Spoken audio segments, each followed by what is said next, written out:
And a massive shout out to all of our supporters at the DayZ Podcast, especially our Patreon supporters, Dick Donovan, Kenny Baker, Big Dog, and Shane Murphy, our two $25 supporters, Jake Snow and Red Freedom, and our YouTube members, including our new YouTube member, Nathan Martin, and also Kenny Baker once again. Hope you enjoy the show. And we are live in 5, 4, 3, 2, 1. And welcome, folks, to episode 74 of the DayZ Podcast. We are joined today, once again, as always, by that lad, that Twitch lad, or lad, the man who goes by many names. How are you today, buddy? Yes. I'm not doing too bad. Doing pretty all right. Had a really long, busy day. Just glad to get the show started. Awesome, mate. Awesome. What a fucking week we've got of stuff to talk about. And we are also joined by our special guest host and a returning person to the podcast, OGLevent. How you doing, buddy? All right, mate. I'm glad to be here. It's been a while. See you rocking the Livonia shirt, mate. You'd make beautiful Barry very happy there. Make Livonia great again. Yeah, well, just got back from work and I rushed into because I've just moved house. I just rushed into my suitcase, see if I could find it, and dug it out of all my clothes. So, yeah. Only one not wearing a DayZ shirt. And the lady of the moment, the one, the only, BaddieMode. How you doing, buddy? I'm doing awesome. Thank you so much for having me. It's quite an honor to be here. Honestly, this is so fucking cool. Lad, I think we need to make a commitment now. This is the last time we will ever have a female on the show. They just make us guys look so fucking ugly, don't they? You got lucky. I don't know what you're saying about me. Apparently, according to Marks, I'm a top shagger. I don't know. I don't know. I think I'm joined by three pretty handsome fellers right now. I think I'm the lucky one. In my case, I have heard the dad bods are all the rage again, so maybe that's Everybody why. loves a dad bod. Who doesn't love a dad bod? So, Baddie, mate, you were actually a suggested guest to us. Scotty from the DayZ team reached out to me because I said, I've been wanting to get some females on, and they just recently did the Badass Women of DayZ, which you featured in as well, mate. Congratulations on that. Thank you so much. Thank you. That was quite an honor, to be honest. That was a huge honor to be included with some of those considerably fucking cooler than me females, people I look up to as lady streamers. Yep. To be included in that is like, wow. That's top-notch level. So you gave us a bit of a bio on yourself. You're Ashley, a.k.a. Baddie, and you're a 34-year-old badass lady from Rhode Island, USA. You started playing DayZ about 2 years ago and began in the Twitch community watching Lax Hawthorne and then modding for various DayZ streams before Jack's Joker suggested to me that I should try streaming. He saw something in my personality and made me promise to try 3 streams before I decided if I would continue, and you fell in love with it. You started with DayZ on Xbox and streamed from console for 7 months before you were able to save enough for a PC. You've now been blessed enough to build an amazing community, aka my fam bam, and made some great connections and friendships with the community. They are my chosen family as someone who doesn't have much else for family. I love to stand strong for lady gamers, streamers, and people suffering mental health issues like I do with depression and anxiety. Respect, I have the same issue. And those are issues close to my heart that I never stop being open and honest about. That's a huge thing that has gelled my community. DayZ has helped me more than just as a game, but as a way to connect. It is, we talk about this quite a lot. A bit of a running joke we've had is that, with this whole COVID lockdown and all the rest of it, gamers are almost made for this because so much of our socializing happens online, and the little communities you build when you're a content creator are bloody awesome. Yeah. I mean, honestly, the community that I've built, I've been very blessed with the people that have not just supported me since day one, but I mean, even the new people that continue to come back have become friends outside of Twitch. So I connect with them.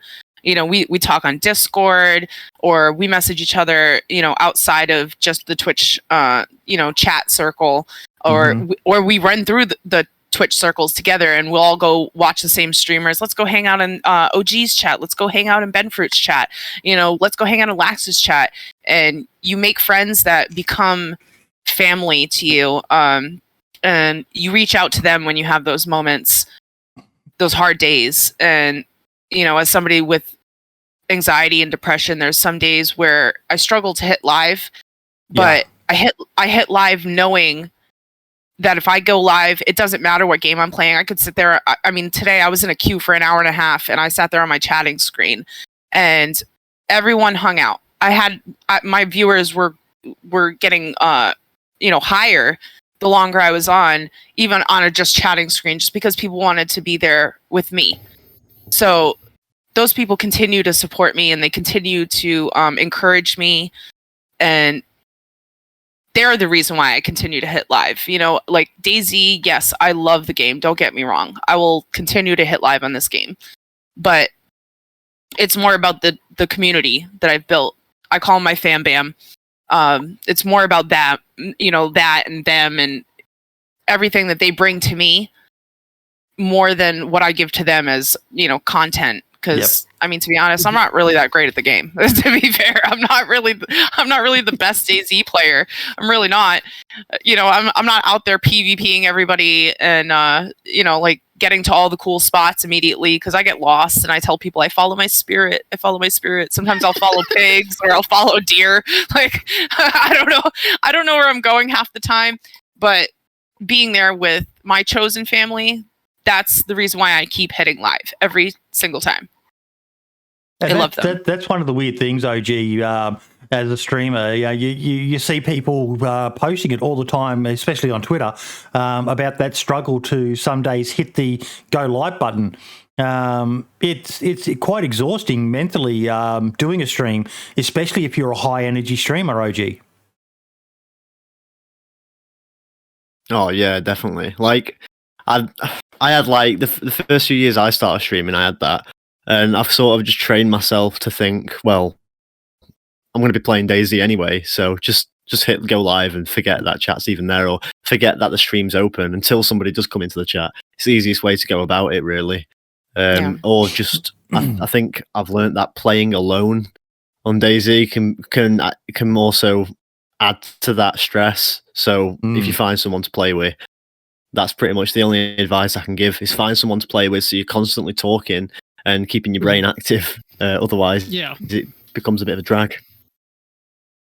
Yeah, I mean, some days, I want to, like, I do obviously go for the, whatever server is popular, because I want to be on, I feed off interactions. So I obviously, I always go for the most full servers, whatever the popular server is. Day One, for example, is like one I play on all the time. It's one runs well for me, and I enjoy the experiences I have on there. But then there's some days where I don't really care, and I just want to have fun with one person. And so I'll set up a run with like one of my close friends, and we'll go run an empty server, and we'll go play Deer Isle or something, for example. And, we'll just have our interaction. It's just the experience of having that fun partner to run with. Sometimes that's the most fun to me. So it doesn't even matter to me, on the daily, when I'm regularly streaming, obviously I'm wanting to create content. I'm a content creator. So I'm going for the servers that are going to bring me content, but I don't solely rely on that. Sometimes it's just like, hey, you and me, let's go on an empty server and have a laugh. Let's just have a laugh, let's run around, be lost, have a laugh. It's easy, but the anxiety does get to you sometimes. And yes, it is mentally taxing being a streamer. It really is. And I think that's one thing. It sounds like the most pathetic thing, though, doesn't it? From an outsider looking in, basically, you sit down at a computer and you play video games, and you say that's stressful, but it's especially when you do have a mental health condition like depression and anxiety, it eats away at you. And there are some people, especially like I mentioned, some of the high energy blokes like Lax and that, they must be physically drained at the end of their streams, having to keep up that personality the whole way through it. They might have just had the most shit day ever, and they've still got to get on and perform for their audience. Yeah, it's like being a dancing monkey sometimes. Like, that phrase, that being like a dancing monkey. That's how I feel sometimes too, because I'm maybe not quite as high energy as someone like Lax, but I'm similar in that way where, I'm very high energy on my stream, and I'm always wanting to make people laugh, and I want to make everybody feel good. I want everybody to feel included and, feel awesome when they're hanging out in my chat. Like, I want every single person to feel special when they're in my channel. And so I make sure I say hi to everybody and, thank you for all these follows, and let's get excited, and let's, I do this thing on my channel. I do the baddie bop. And so I'm always dancing and, I'm always trying to have fun. I just want everybody to have fun in my channel. And, but yeah, when you hit stop streaming, you're tired, and people don't understand that. And as somebody with, sorry, my cat is also being a little bit of a weirdo. I apologize for that. What the hell's my cat doing? So it does get tiring. When you're done, when you hit that stop streaming button, like, you're just worn out. And you're like, I want food and a hug or something. I just want food and a hug. Yeah.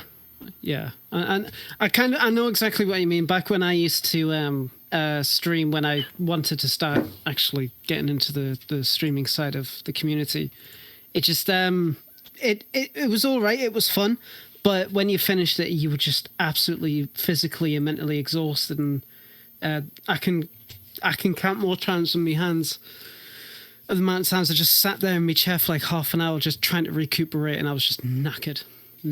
Had a snooze a couple of times. But yeah, I completely, I know exactly what you mean. It's just, especially when you do have that kind of like community at your back who enjoys your content and wanting you to continue doing more, it's more exhausting because you're trying to, I would assume at least, you're trying to do more to engage your community into your stream. And when that happens, it's like you get more invested, and as such, you get more tired. There's got to be an extra drain as well, being a female streamer.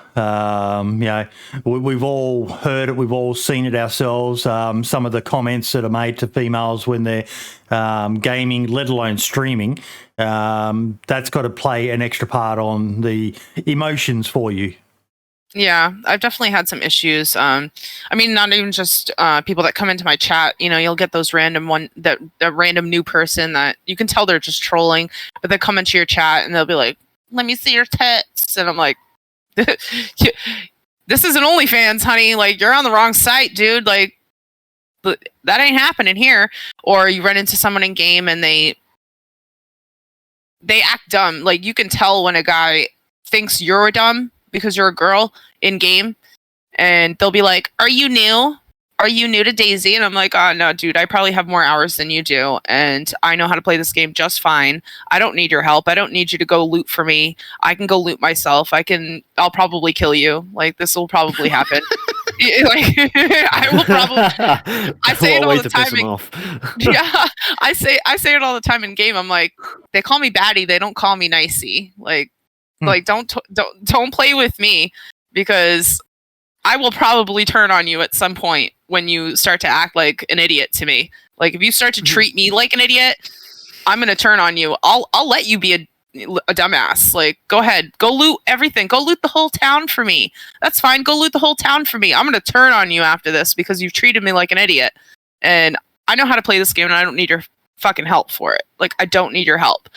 And they always ask you, "Are you new? Are you new?" And I'm like, no, dude. No, I'm not. I hate that. Like, it's so stupid. And we have a ladies Discord of DayZ streamers. And some of the stuff that I hear, like, that we encourage each other quite greatly in there, because there's been times where one of us has been like, "Oh, this person said this terrible thing to me. I took a clip, but I don't know what to do." And we're like, report him.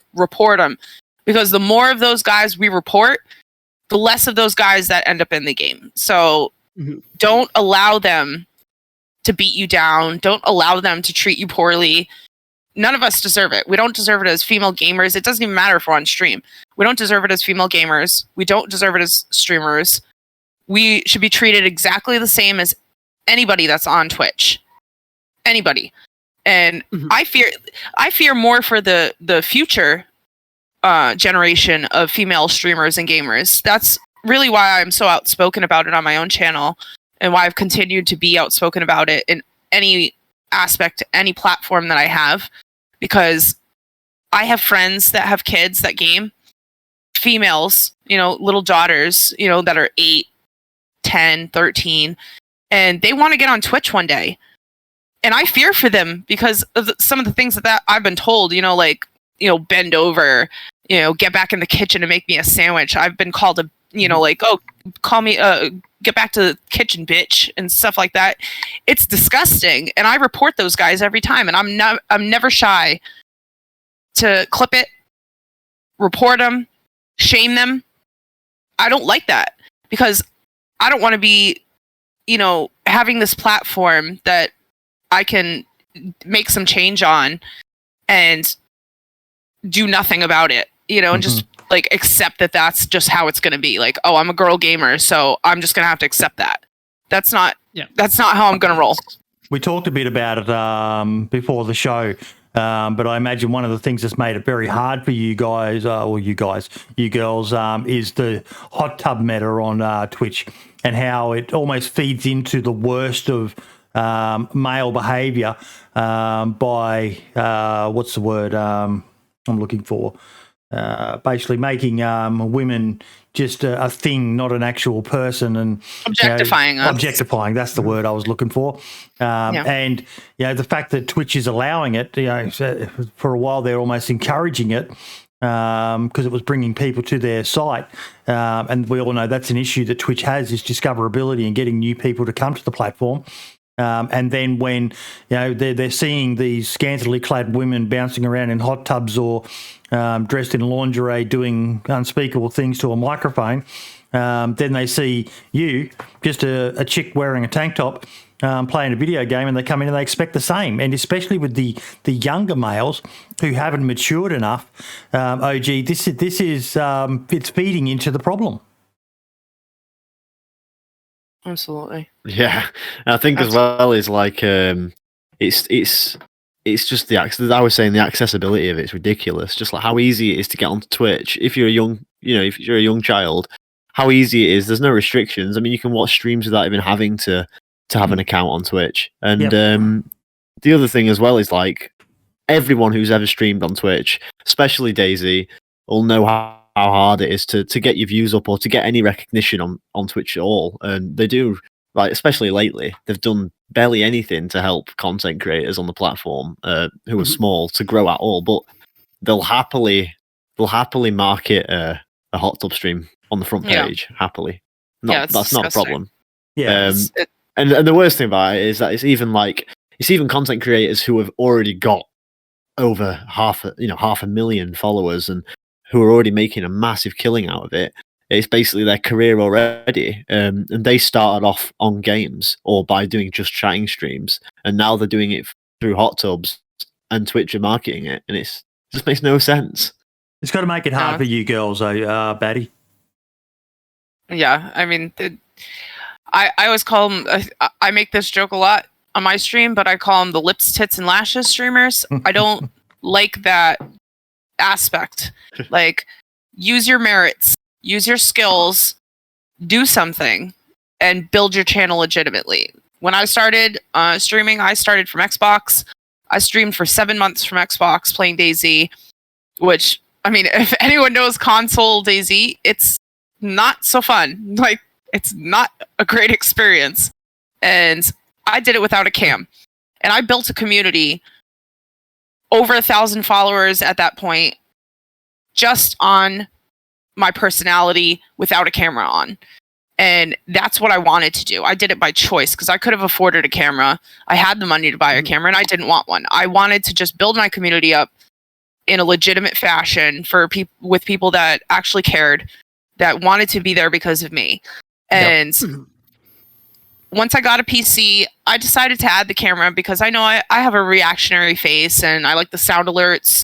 It adds a fun aspect to your stream, and, so at that point I was willing to turn on the camera and upgrade my stream. But I didn't want to build my channel just being on like, oh, I'm a girl and maybe you'll think I'm cute. And, it's not that pretty girls that have cameras who are good at the game, it's not like I disrespect them because, like, good on you. You're good at the game. You're good looking. You have a camera. So, like, GG's to you. But if you're building your community solely on the fact that you're like, oh, let me just be like all lashes and, you know, titas and, you know, build my channel on my looks. That's something I can't get down with. And those hot tub streams are part of that. Like, you're not building your community based on a legitimate community that wants to return for you. They're there for your boobs. And there's sites for that. It's called OnlyFans.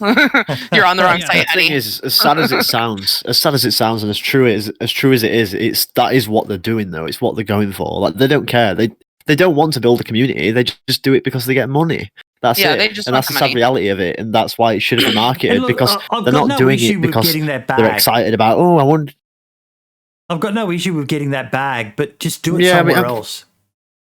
Yeah, I mean, exactly. Twitch is a platform for people to play games and stream about their lives and create a positive community. But unfortunately, these certain streamers, they gain a lot of popularity. They get very large communities, and unfortunately, they bring in the money for Twitch.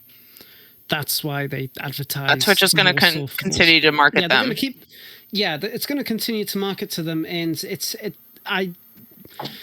it's quite sad, really, when, like you said, you know, there's people who have spent a long time building up their channel, building up their community, building up themselves on merit, and then you got this random lass who just comes in and just does it all in a few months simply because they wear barely anything like that and they talk really close to a microphone, and it's like, just get off the to say it brutally, get off the fucking platform. Go to OnlyFans, as you say. Exactly. I mean, they make other sites for that. But they're using Twitch as an entry-level drug almost. You know, for want of a bad analogy, but they use Twitch it's like the devil's lettuce on the way to heroin or something. They use Twitch to capture people and then stop they being promote creepy, their guys. fans, and it's us funding it. Yeah. See, as Mark said there in chat, it's like, if the money is there, Twitch don't care. Exactly. And that's they just want their dollars. It just adds an extra challenge for you women, which really sucks. It really does suck. Those of us that really enjoy gaming, like, I love gaming, and it's not even just while I'm streaming. You know, if I'm not streaming, I'm still playing games. I mean, currently I've been playing through all the Gears of War games. You know, I've beat like 4 of them now. Left 4 Dead 2 is another game I've been loving. I play that. I like story games. I like, things like Tell Me Why or the Walking Dead games. You know, I game even if I'm not streaming. I'm a gamer. And I love games. And so, I mean, yes, I stick to DayZ on stream, but it doesn't make me love games any less. And so that's why I found Twitch. I found Twitch because I love gaming, and that's it. Like, it's simple for me. It's not about trying to, like, build some community based off of, like, guys are gonna, I hate to use the word, but guys are gonna simp over me because I'm a girl. No, I just want to fucking game, and I want to have fun, and I want to have my friends come hang out with me. Like, it's like sitting on the couch with your friends. You know, that's how I consider Twitch to be. It's like when I hit live, it's like sitting on the couch with my friends all around the world, and we all just get to enjoy time while I game. Yep, that's how it is for me. Yep. That's what the podcast is. It's just a discussion of people in Discord talking about what they favorite. And that's what I'm loving about this right now. Is like, there's 4 of us just sitting here, hanging out, having a conversation, and talking about things that matter. And a bunch of people in chat putting their feedback in. What were you going to say, OG? I'm going to say what Mark said, like YouTube going to be the new king of streaming. It's quite funny, like how Twitch are doing all this, like with the hot tub streams, the lack of support. Not to mention, I know they can't help it, but like the DMCA situation that Twitch is going on has got going on. They've got like bots attacking people as well, which I've heard about, which is ridiculous.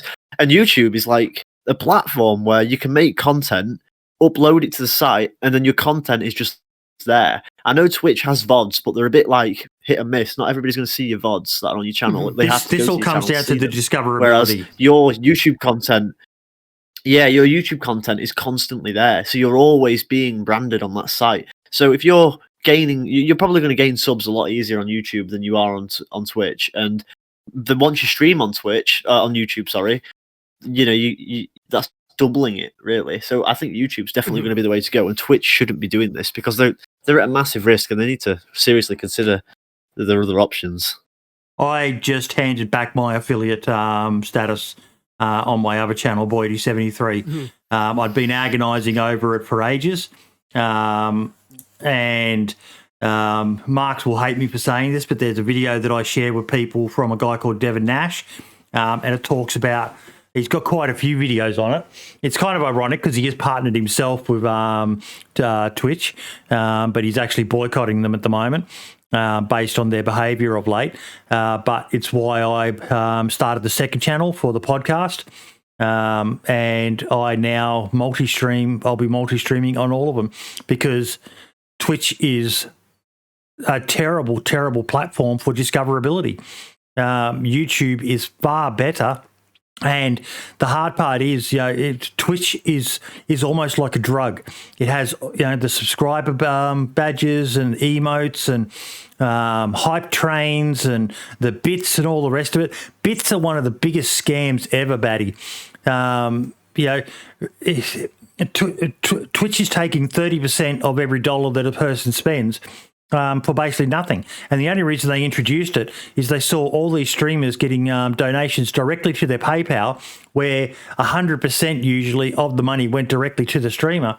Now, out of the $100 that someone buys in bits, only $70 of that actually makes it out to streamers.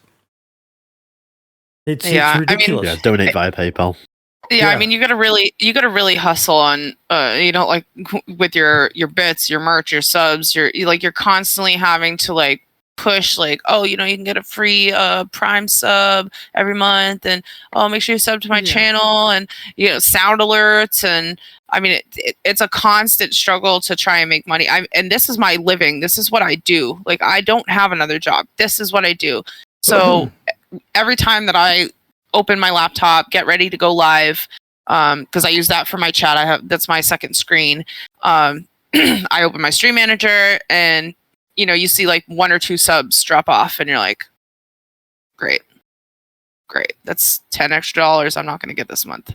Or like, and not even all that, because you're not even going to get all that. It's like, oh, there's, you only get 50%. It's like there's $4 or $5 less I'm going to get next month.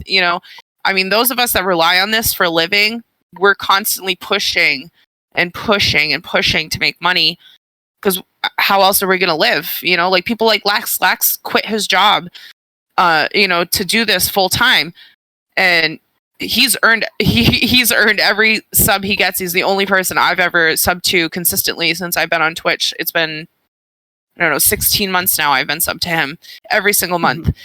And so to the people that come to me and they continue to sub back every month, it means so much to me. Like, people don't understand how much people rely on this for their living, Otherwise, I'm going to have to go work at the gas station. I have to elaborate on something, comment in chat there, Tikatani, saying, get off Twitch then if you think it sucks. Tell me why you're on here streaming, then wow. Twitch is a great streaming platform, but the big problem with Twitch, and this is the one reason, all in all, it boiled down to one thing for me. Now, I am monetized on YouTube, and I can stream on YouTube, but YouTube also still allow me to multi-stream. So I can stream to Facebook, I can stream to DLive, I can stream to Twitch. But if I'm monetized with Twitch, Twitch lock you in to an agreement where you're only allowed to stream on Twitch.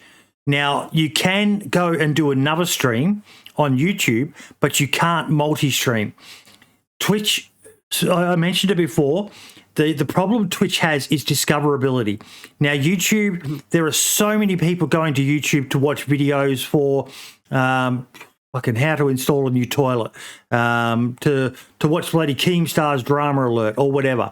And YouTube has an excellent, almost too good algorithm that works out what you like and then feeds you new content along those lines. Twitch doesn't. Twitch has a terrible algorithm. Twitch is a great streaming platform. Don't get me wrong. It's got some really, really cool features, but it locks you in and locks you down in ways that, particularly at my level, it's just not worth it for me to be monetized and stream on Twitch. I'm better off multi-streaming across platforms to increase my exposure across different sites. But thank you, Tikatanik. I hope that did explain it. Like I said, as much as Marx hates it, there's a really good YouTuber by the name of Devin Nash who's got some amazing videos that talk about. He basically calls Twitch a pimp. The way that they treat their content creators. He's got a video called "Why Twitch is a Pimp," and yeah, check it out. He's got some other really cool ones as well. And like someone said, YouTube has its issues as well. YouTube's got some pretty terrible content on it. It's had, the adpocalypses and all the rest of it. But the key thing for any content creator, especially when you're small, is diversify. Get yourself out there across several platforms, several different ways, so that worst case scenario, if Twitch has got a massive issue with DMCA right now, that they still haven't managed to resolve, other than telling all creators to delete their VODs. Yeah, it's been a nightmare. Yeah, it's a scary thing, and I still see so many people flaunting it, playing copyrighted music, and they're playing with fire. They are playing with fire. I urge anyone doing it, don't do it. It's just not worth it.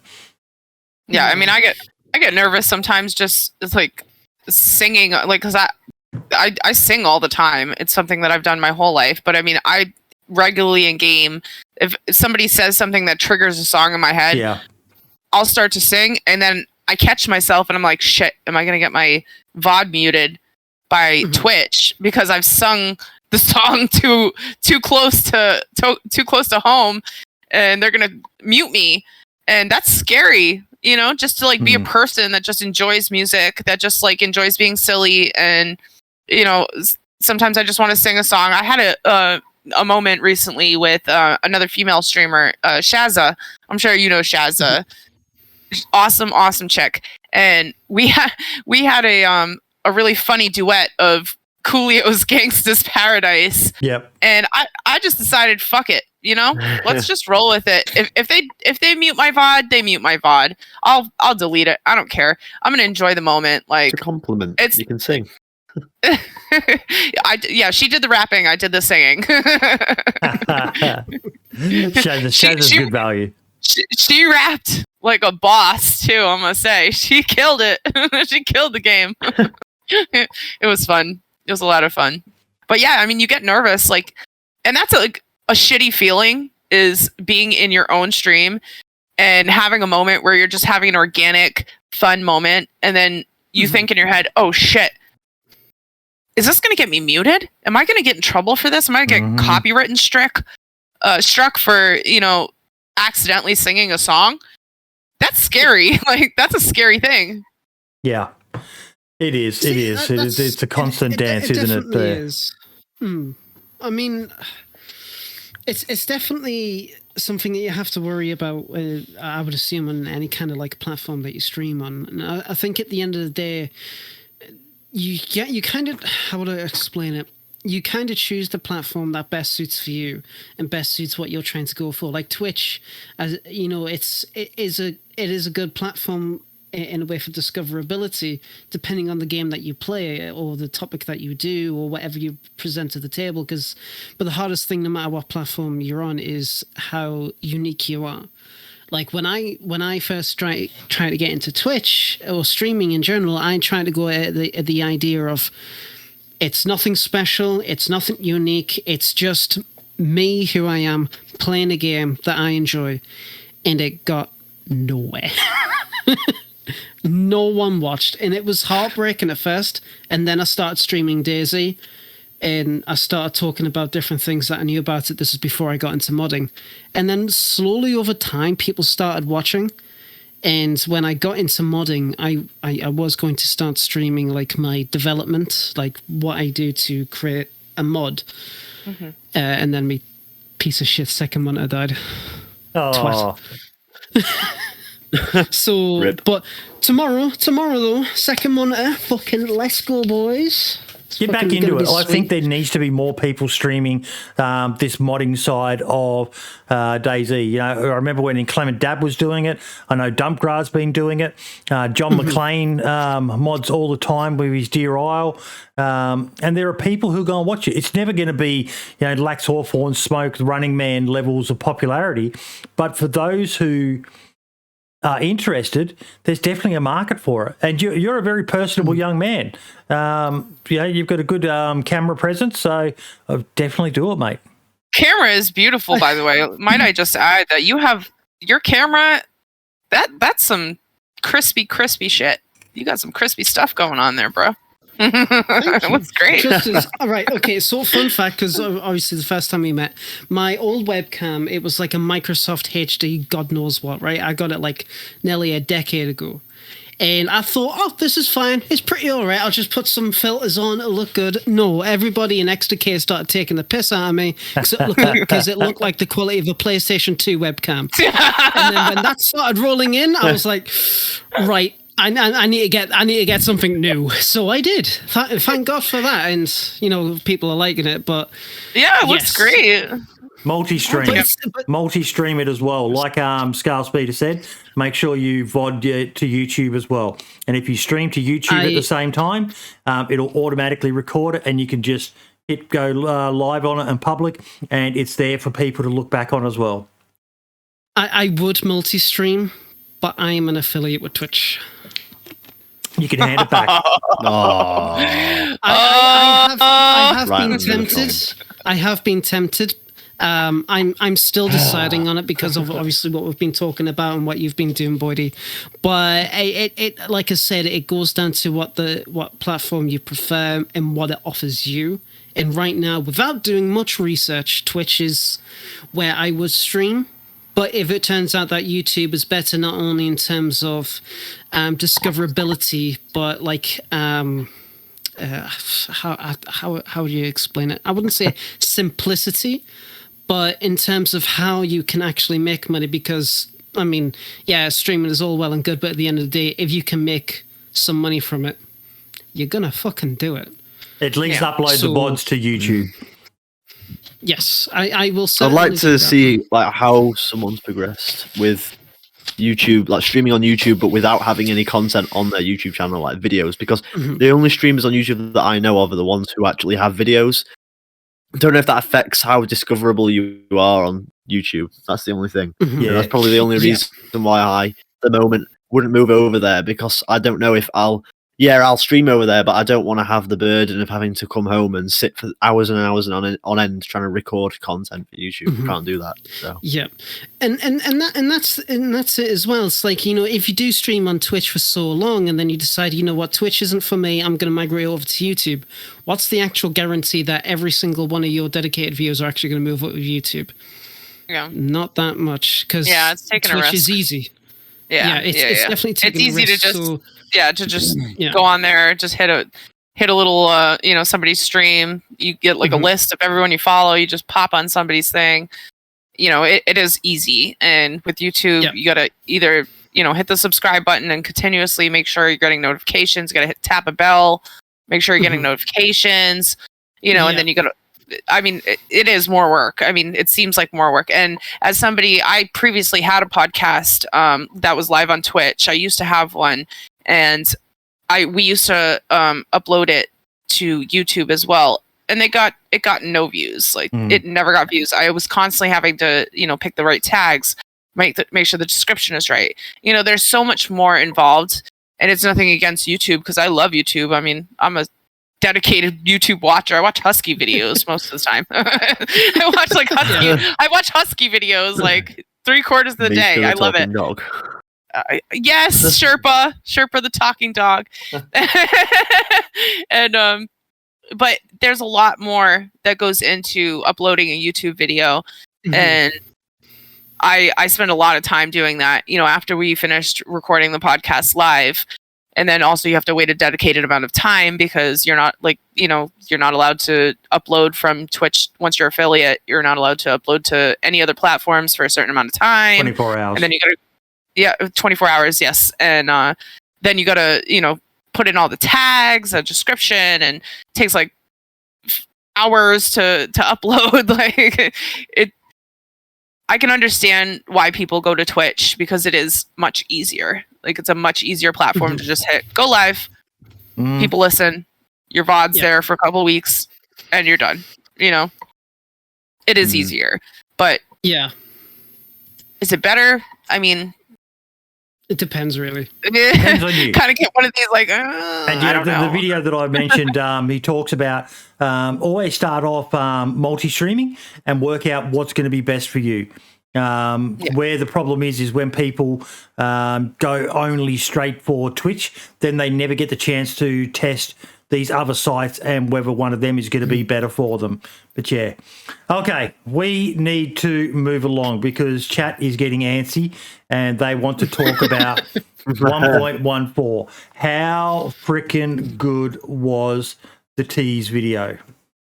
I liked it. I don't want to say. Should I? I almost don't want to say too much.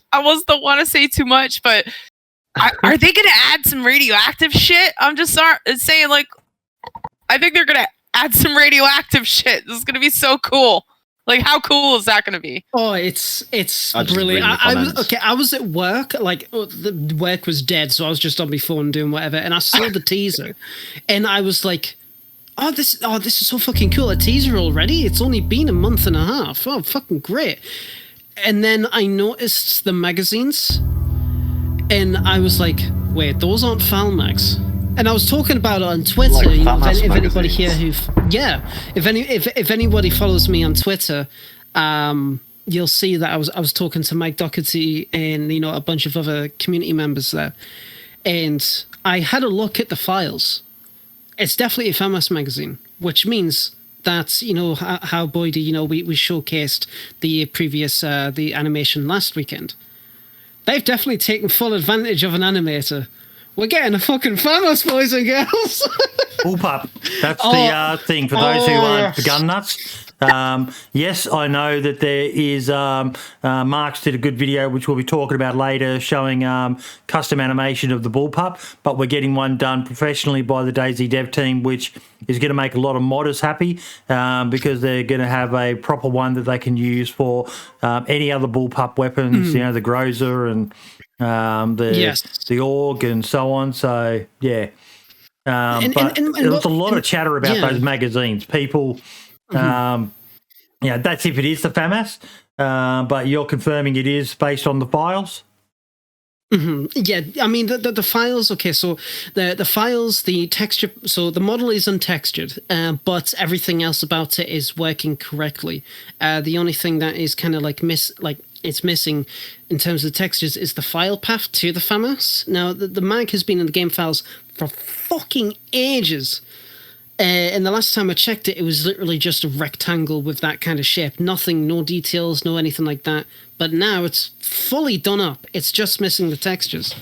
And, to have something like that, finally, in vanilla, especially with burst fire, is going to be absolutely fantastic.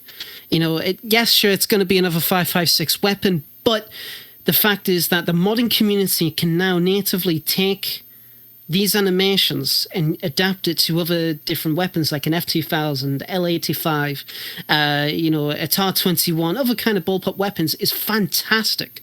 This update, I if it turns out to be shit, then you can all laugh at me. But if this update is going to be freaking amazing, not only because of the FAMAS, but because of these, the airstrikes. These potentially toxic / radioactive zones, finally giving NBC suits a purpose and gas masks a purpose. It's just quick question. What's that up in the top right corner? The top right corner, that is the the S-Val trailer. Okay. So all of these TV screens are showcasing the trailers from each and every single update that they've done. I assume under Sunbrack, and they touted that they done 4 last year. They were going to do 5, but they couldn't, so they're doing 5 this year. So we've had 3 this is going to be our fourth. So I can expect that whatever is happening, this one, we're going to get one more. Looks really that's cool. it for the year. Yeah. It seems they have some sort of new injector, so I'm assuming that probably has something to do with the cure for whatever the radioactive, something like that. And That looks really cool. Just and did you say it vodka? Yeah, look at the vodka bottle. I see the vodka. Is that, Are they adding vodka into the game now? That's how we're at. Will it have an effect on you? Is the question I have. That would be funny, right? If it makes you drunk, like maybe your character gets kind of hazy. That would be hilarious. I mean, they've got beer already, and that doesn't with beer, but yeah, that will be interesting to see. The Running Man pointed out on Twitter something that no one else had commented on that I saw, and that's the two sections of the map where it says nothing. Now, you've got down to the south on Livonia where it says nothing, and southeast of Prison Island, nothing. Oh, sorry, Scaliste Island, you've got nothing as well. And he conjectured, maybe Utes or... See, that's going to be really interesting because I remember, and there's a lot of videos about it way back when Dean Hall was showcasing the game back in like games conferences, like back in 2013, 2014. Utas was fully developed. It was fully there. It was all right. It was just sunken below the water. It was actually a fully developed island that was part of the map, but then they decided to cut it for whatever reason. It would be so cool if they decided, like with the south of Livonia, they actually made something substantial in terms of not only what you can do as a player, but in terms of lore, as well as introducing Utas. Then again, if they do introduce Utas, how would you get there? There's no boats in the game. There's no helicopters.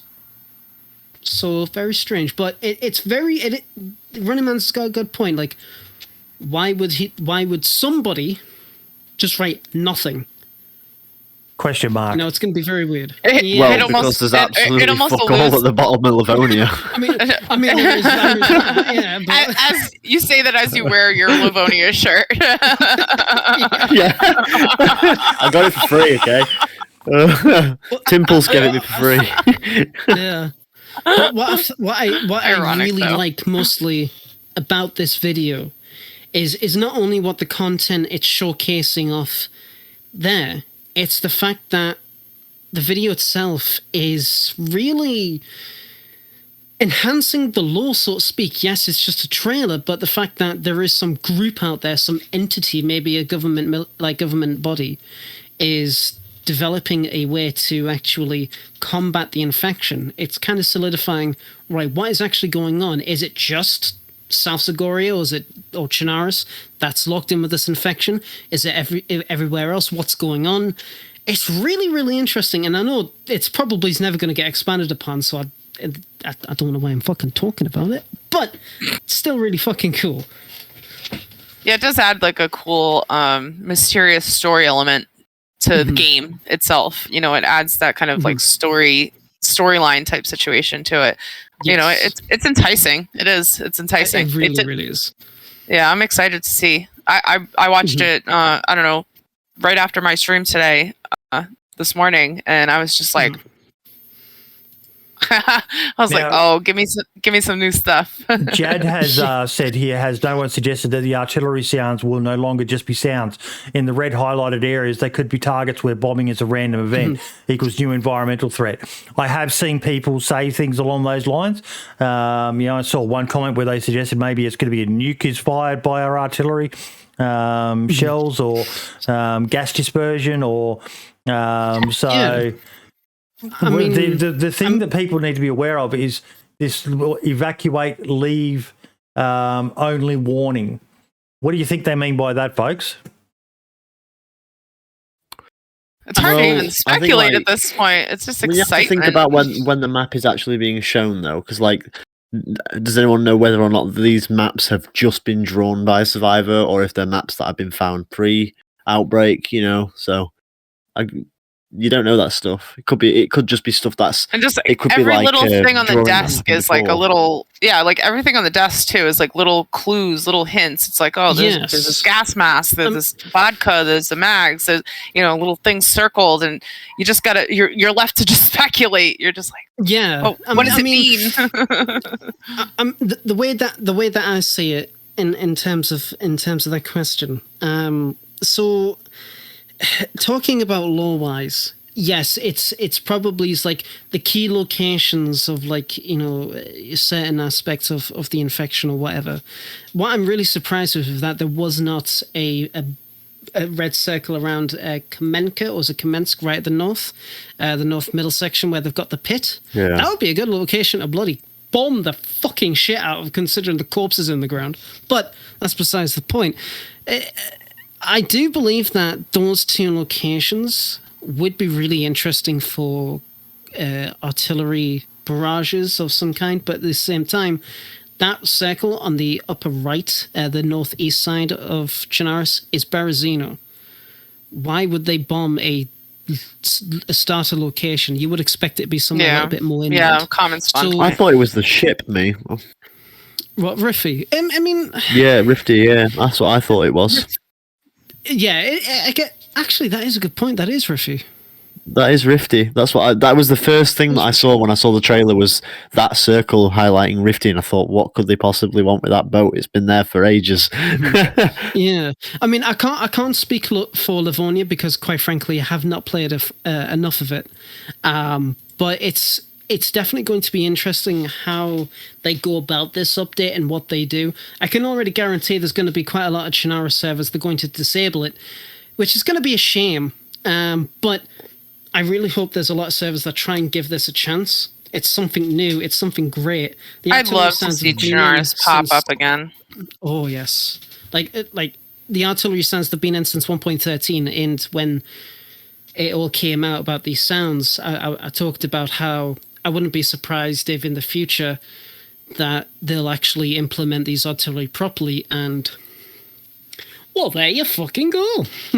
I love what Jack said in chat. All this speculation is exactly what Bohemia wanted, and it's excellent. Excitement back for a DayZ update. Well, to be fair, there's been excitement over quite a few of the updates, but nothing on this level.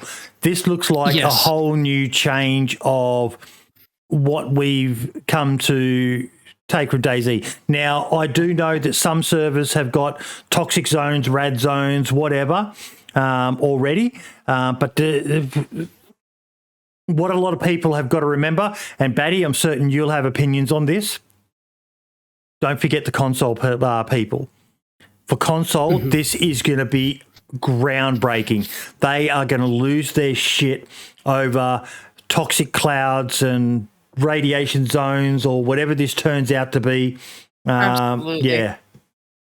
Yeah, I mean, as somebody that came from console, I mean, when I started streaming, it was from console, and there was just never any excitement. There was never, every time there was an update, it was like, oh, well, what are they going to do? Just fix like zombies getting stuck in the air, or zombies are not going to be on the roof anymore. Like, they never did anything to change or excite the console community.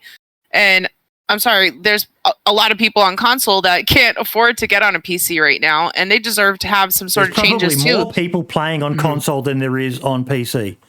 And they deserve some changes. They deserve some excitement.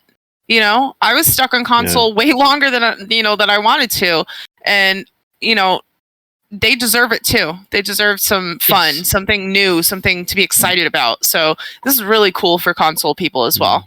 Really, really evidently, cool. If you see what Spaggy puts on Twitter, when anytime DayZ, tweet anything, for a fact that console players, this is the thing, this is true, okay? I know this for a fact. Console players aren't as patient as PC players. Like, PC players, we'll find a game that we like. For example, DayZ. We all like DayZ, and most of us have played it since release, and we've waited all these years for these updates, and we've been patient, and we'll just keep being patient, won't we? We'll moan, but we'll still patient. We still love the game. Doesn't matter how long it takes. But console players love content. They just want content all the time, and they'll that's it. Once you give them something, they're satisfied, and you won't see them for a while. Oh, yes. So yeah, I spent all most of my the time. content needs to be. I spent most of my time on console learning the survival side because I couldn't create content on console. As somebody that thrives off interactions, I could not make that happen on console. And so I just learned how to survive. So I would just lone wolf it in the woods. I just learned how to make fires and learned how to craft stuff. And I was bored as hell. It was just boring. Like,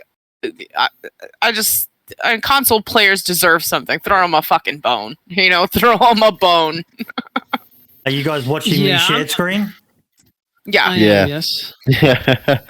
So this is the exclusive little snippet that Scotty sent me, and I'm going to say it right now. Scotty, you're a fucking asshole, because I have got no fucking clue what this means. Initiative comes to them that wait, and then we've got like a little crown, and it says king, and I confirmed with him that this said what I thought it said. Hannah, are you high? What the hell does this mean? Does anyone have a clue? Scotty is a bit of a dickhead, so let's be honest. He likes to troll. Scotty likes to troll, so I don't know. Who is Hannah? What the hell does that mean, Scotty? Seriously, dude? Really? Bro? What the hell does that even mean, dude? Scouts me to record it's an anagram. Mark said King of the Hill game mode for DayZ. Oh, God. I can't decipher that one. Initiative comes to them that wait. Like, I've had this for nearly 24 hours now. Trying to figure out what it means. Sitting here just, what the fuck? I'm stupid, okay? But, Scotty, you need to treat me like a computer and punch the information into me. I've got no fucking idea what this means, and I'm open to ideas, folks. Scotty doesn't know. He didn't name his channel that for nothing. Someone will figure it out. Because Scotty doesn't know. Because I don't even think he knows what the hell he means. What the hell? Okay, some Rack's in chat, and he obviously knows, and he's got no idea what this means either. So some Rack's just like, Scotty, what the fuck are you on, mate? Are you cooked, dude? He's asking the same question. What the hell does that mean, dude? You're cooked. You're cooked, man. It's a total deflection. It's meant to confuse the crap out of us. It absolutely means nothing. But yeah, I like what someone said. You apparently need to get high to understand it. Oh yeah, I get it now. I think that would probably be the right answer. It's like, go smoke something, come back, and then we'll figure this out. Maybe. Yeah, we've got Hannah in the chat. Is there a Hannah in the chat? Anyone? Right. Who's Hannah? Who the hell is Hannah? Can we discuss who Hannah is? I'd like to know. Florida is fucking in chat saying I'm high, and I still don't get it. Okay, so we know that didn't work. And Hannah, whoever you are, why are you high? Are you okay? Right. Whereabouts is this on the map? I didn't pay attention to that. Hannah, do you need help? Hannah, do you need to talk about things? Do you need a hug? Yeah, it is Livonia. Yeah. Oh, like Livonia. I will find it, trust me. I'll have to find it. It will annoy me. Let me just survive that real Gerald quick. Tao. As he wears his Livonia shirt. Okay, so this is Gerald Tao down here. That's Lemborg. Yeah, Lembo. Oh, okay, so it's literally like central Livonia, basically. Do you think maybe he's referencing? Is that a mountain? Is that a hill? It's. What the hell? That's a good question. Let me I'll see if I can figure this out. Let me get Eyes of Eye open. Oh God! I literally just got it open. We're like CSIing this. Yeah, it's like a CSI situation. We're turning into like a true Facebook Karen here, like trying to find people. Coming from the dude wearing the Livonia shirt, I think you should have more information, my friend. You should have some more information. I played it. I went to EGX in London when Bohemia came to EGX and played. I did the test, and I think I was like the first person to basically. If you go on my YouTube channel, I've got a video that I uploaded of when I went to play it and did a test. So I was one of the first few who actually got a video on YouTube test playing it. Nice. But once you run around the map, once you run around Livonia when it was released, it got boring pretty quickly. Not gonna lie. Yeah. Yeah. I mean, to be fair, I don't. It's a very dead map. I don't love Livonia. I don't love it. That is a hill. Really? Regardless, It is a hill. Is it King of the Hill then? 314. 314 feature. Let me just confirm. I gotta stop doing this face. I'm getting way too close to the camera. Yeah, making weird that's a hill. Trying to stare at my stream. That is a hill. Oh god, please don't bring King of the Hill. Please don't bring King of the Hill. Fuck no. I mean, regardless of what happens, or speculation, if this is just a ruse, I hope that everybody, PC and console players, enjoy 1.14 because It seems cool. It seems like they're gonna add some cool stuff. What does the hill mean? You know what, Sumrak? I'm gonna fucking use the DayZ editor and I'm gonna go on Livonia and I'm gonna find out what's fucking there, right? Because if there's something there, I'll not find it because my eyes are shit. But still, Okay, that's fucking big. King of the Hill. That Could be a buried king. Could be a graveyard of a king. Of It could be Livonia. It could be so many things. Yeah. Oh, But that's the dear best Lord. part about teasers. That's the best part about the teasers is that it makes you speculate things, and so your mind's just going, and you're like, "What's gonna happen? What's Yeah. gonna happen?" That's the excitement of. It's not these going to be another teasers. fucking portal, is it, Sumrak? I'm going to teleport somewhere else. Fuck's sake. Maybe it'll teleport us. It'll teleport Where are us we through going the maps. next? It'll just Samrak keeps on spamming bloody Amish think emote. He wants us to keep on pushing this topic, but there's, as Aston just said, there's so many possibilities. So many. Look at what Sumrak has done with Namolsk, and we know what this game is capable of. Like I said it when Namolsk came out, he redefined DayZ by between him, Inclement Dab, Helkiana, and the rest of the people who worked on it. Redefined what DayZ was capable of. Up until Namolsk, DayZ was just a PvP survival game, pretty much, depending on which way you went or a combination of the both.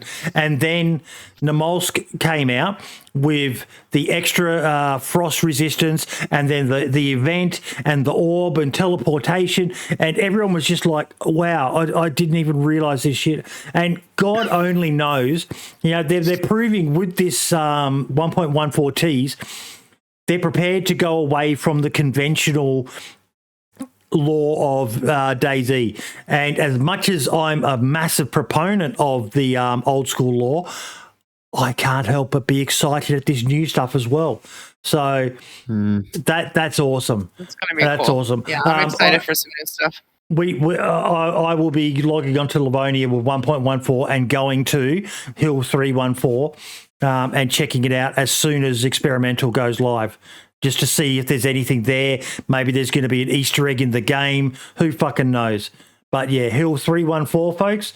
That's where you need to head. But I still wonder who Hannah is. I'd still like to meet Hannah. Maybe me and Hannah could be friends. I don't know. Maybe she's a good person. I'm not sure.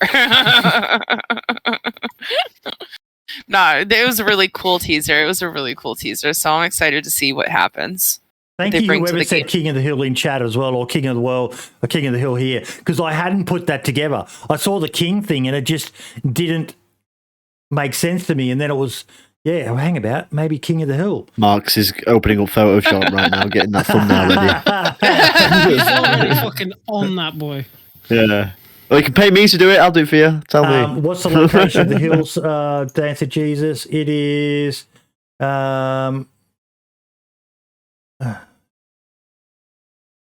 It's just central of Livonia, slightly east. 11903.74, 6568.39.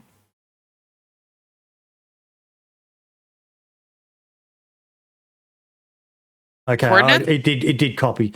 I'm not that bad of a boomer. That's the coords 4 Hill 314. Says 143 multiple times on the Chernerus map in the trailer. I think that's to do with something about a radio station I heard people saying in comments. Does anyone know more about that, what that means? I'm not sure, but all I've got to say is like radio's a missed opportunity. What was that, sorry? Go on, lad. No, OJ, go on, repeat yourself. Oh, I was saying... oh, Jesus. Do we need to start raising our hands to talk? My turn. Delay will allow it. It's okay. Yeah, I was saying the radios, like, in DayZ is such a missed opportunity. Like, the amount of stuff they could do with radios. Yeah. That just isn't done. It's we need more frequencies. I've said that many a time. Now, Vodka is saying it's a Russian shortwave radio. Jatvi saying UVB76, also known by the nickname The Buzzer, is a shortwave radio station that broadcasts on the frequencies 4625 and 48 kilohertz. It broadcasts a short, monotonous buzz tone, repeating at a rate of approximately 25 tones per minute, 24 hours per day. That's weird you say that. I remember when I was in Somalia, I was the platoon signaller, and there was a message, and I can still remember it to this day. And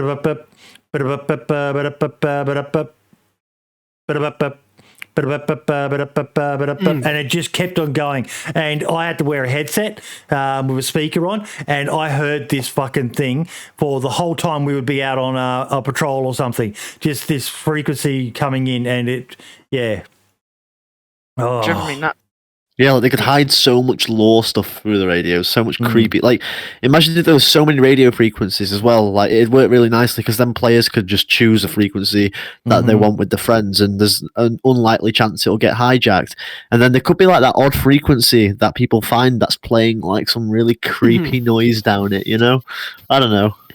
I mean, they also in the I know it's a Xbox. I don't know if it's on PlayStation as well, but there's this like intro video that you can watch on Xbox, and they don't have it on PC, but it starts off where the survivor wakes up on the beach with the radio, and he's talking to somebody on the radio, and the guy on the radio talks him through how to survive. Like, this is how you survive. You need to find a weapon. You need to find rags. You need, you got to bandage yourself up, and you got to survive. And so they put the radio out there from the get-go, at least for console players. I don't know if, I can't speak to PlayStation, but I know for a fact, I've shown it on my stream back when I was on Xbox. I used to use it when I went to a break. I'd throw the video on, and because it's really cool. It's a really cool intro video, but they introduced the radio right from the get-go, so they really could do some stuff with it and add it into the game more, in different ways. It's funny maybe you say that. Yeah. It's funny you say that because DayZ, like, always, I've noticed on a lot of trailers and a lot of the content they put up, a lot of it, they really do push the whole radio thing to you. And, they're always showing radios in trailers, always have characters using one. I think there's even a radio on that trailer we just watched for the with the maps. And, like, it's just not much use going on with them, is there? Yeah, it would be it's like cool a symbol that's just not used. Yeah, they should use more of that. Maybe have like a station that, plays some sort of message or directs you somewhere or even plays music on repeat, like Fallout 4. Something, anything, It would be really cool. Yeah, it would be really cool if they implemented the radio a bit more, because what's the point of having so many radios hanging around constantly? Like, I find radios all the time. And hey, Baddie, I mean, other than just a quick aside. Look what's trending. What's trending? Gamer girls. Oh, because we baddies. But I'm excited. This is probably I hope this isn't the last update. We're only in August. I reckon they'll probably squeeze one in maybe before Christmas as well. We can hopefully expect this in the next few weeks, 4 weeks or so. But yeah, it's fucking exciting. It is they're doing such a great job with the promo of each update now. We've talked a few times about how small the team is, but fuck me, they are productive, aren't they, lad? Yeah. They are doing so much better than they ever have in the What the hell? Sumrak. Okay, I'm just going to stop what I was going to say there. Sumrak. I have seen reports of things happening already on the official hive. Don't make me play official. Don't make me play Livonia. Because I fucking will. Yeah, lad will avoid it. Oh god, but no, the DayZ dev team is shit as I, well, to plainly say, shit as I think Livonia is. It's fair enough, but it's shit as well of what people may think of the DayZ dev team. They have done absolute strides since 1.0. They've done absolutely amazing work. Yes, it hasn't gotten as much content as 1.16, but if, quite frankly, that's another topic. But this update is proving to people who has nearly lost faith in the team that they're fucking coming back. They're bringing out something really fucking cool, and they are thinking of stuff out the box. Yeah, I'm excited to entice people. Yes. Like, I have never been this excited for an update since 0.63. And really so, excited. by the way, I'm with you. The dude thought Livonia is a god tier DayZ map as well. People who don't like Livonia are plebs. Hi. I love it. No, I like the idea of Livonia. I love the idea of Livonia. I just wish there was more stuff going on down south because I just end up staying in the same place constantly. See, but I love the down south part. I love getting out into the forest and just getting lost. But yeah, no, it's brilliant. Keep up the fucking good work, guys. And if there's any girls on the team as well, keep up the good work. We're in awe of the volume of shit you put out. It's like clockwork with the regularity it is. And this hype about this is, absolutely amazing hype to build for an update. If we get a Very cool. 1.15 before Christmas, amazing. But you could go out on this and rest on your laurels and be quite happy with the work you've done this year. You have absolutely fucking killed it. Much respect to the team. Yeah, I'm excited for this new update. It seems like it's going to be really cool. It really does. It really is. It's drumming up some fucking excitement in me. You know, I'm jazzed. When I watched the video today, I was like, oh man, we got some cool shit coming. Just saying, we got some cool shit coming. I will tweet out that image as well if anyone wants to use it as well after the show. That Scotty sent me through. So yeah. Okay. What else have we got? Let's find out who Hannah is. Can we CSI who Hannah is? Hey, Scotty. I know Scotty doesn't know because that's your channel, but can we figure out who Hannah is? Can you give us a little bit of context there? I'd like to know who Hannah is. Please. Thank you.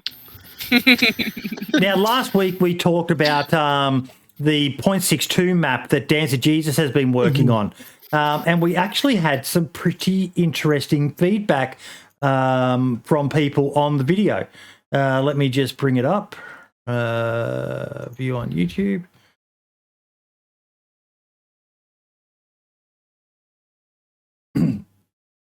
But I do want to start off with DanceofJesus actually did a post that I pinned for him just to get a few misconceptions out of the way. This is basically the map from 2017. A lot of people were thinking it was the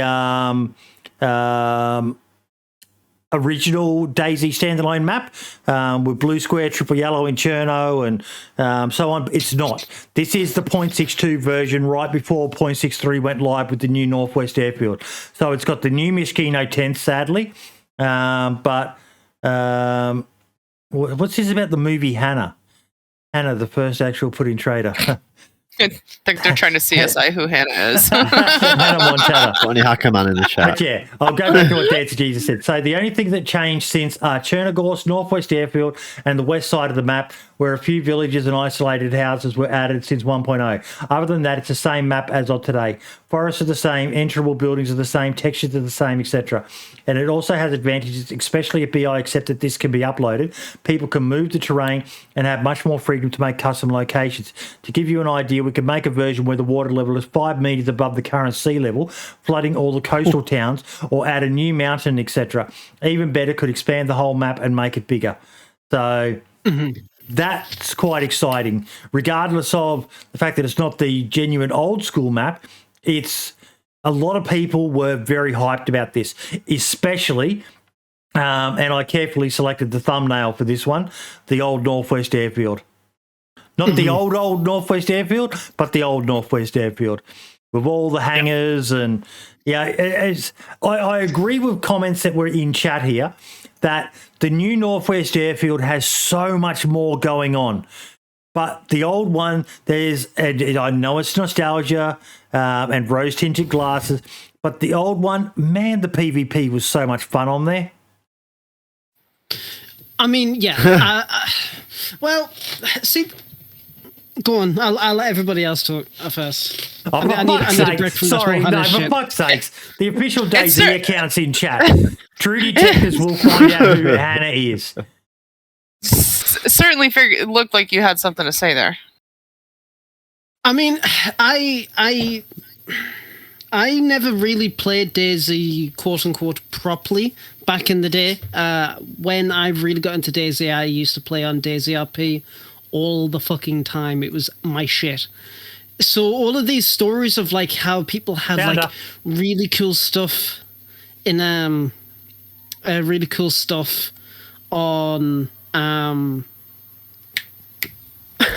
no fucking hell in Northwest Airfield. I never really got to experience until about 0.63 and above, which is a shame. But the whole idea of being able to have this 0.62 map for players to play again and for people to modify to make it bigger or to do more stuff to customize, the prospect of that is just so cool. So fucking cool.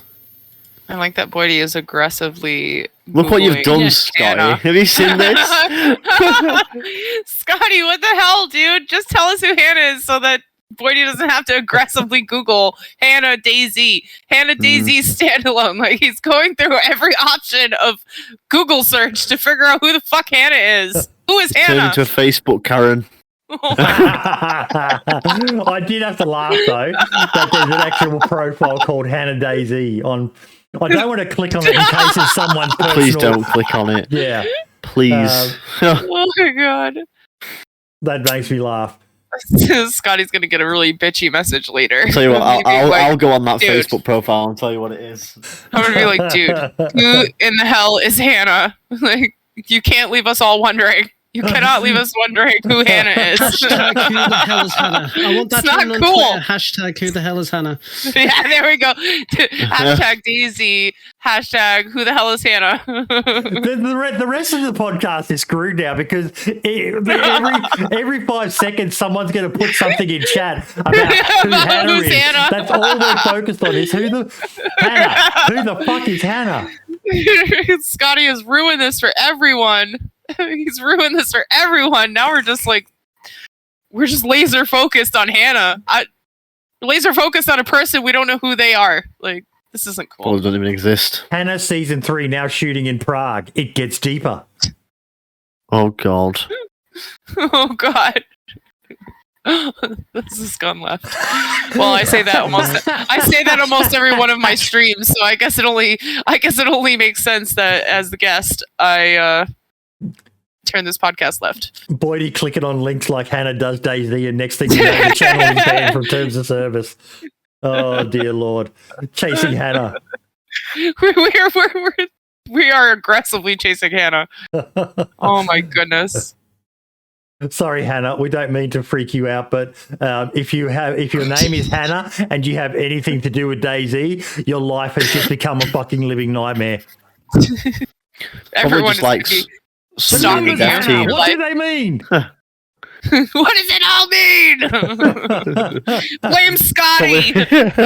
Why should it be like an intern at BI, just like making a coffee right now, and her phone's going crazy? What the fuck? Yes. she just works in human relations. She's just like, I'm just trying to make sure everyone has a nice day, and we're all like, Who the fuck are you?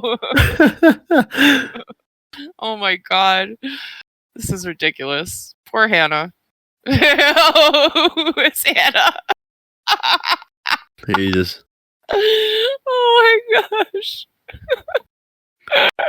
Quick, Boydie, move on before this turns into a Netflix drama. I can't. We're sucked in Boydie, to the drama. Move on. We got to move on. All right, we Come got on. to move on. Everybody blames Scotty for this one. Yeah, because it Yeah. is fucking him for once. It's Scotty's fault. You know? All Scotty's fault. Scotty, you started this. I'm looking you directly in your eyes. Scotty, you started this, okay? You see where this has gone? You see how this has turned? But it's not only who is Hannah. Why is she high? Or why should she be high? I have so many questions unanswered. And some wreck just Anyway. teasing us in chat. Well, we have just started. Oh. Mark's reckons because she's on a hill. Maybe Hannah's on hill 314 or whatever it was. High on the hill. Well, Are there any high mountains on Livonia? Oh. Lad, you look like you're done. poor lad. Poor lad. Oh no. He's given up on us, I think. I'm just going to resign myself to waiting until that first experimental patch, and then we'll fucking see what happens. Because right now my brain is fucking fried, just like Hannah. But Hannah Montana. Oh, God. I'm actually going as far as to look at the old fucking cinematic trailer to see if there's any references to what they're doing now, which doesn't make any fucking sense. But I'm that much at scrapping at straws. I love Scud Bookett's comment in chat. Hannah sounds like my type of woman. Mysterious and possibly high. Not gonna lie, that's my best friend right there. You usually cooked. Oh, As hang fuck. on. There's a solid lead. Hannah, Czech Republic Oh, at we got the a lead. map.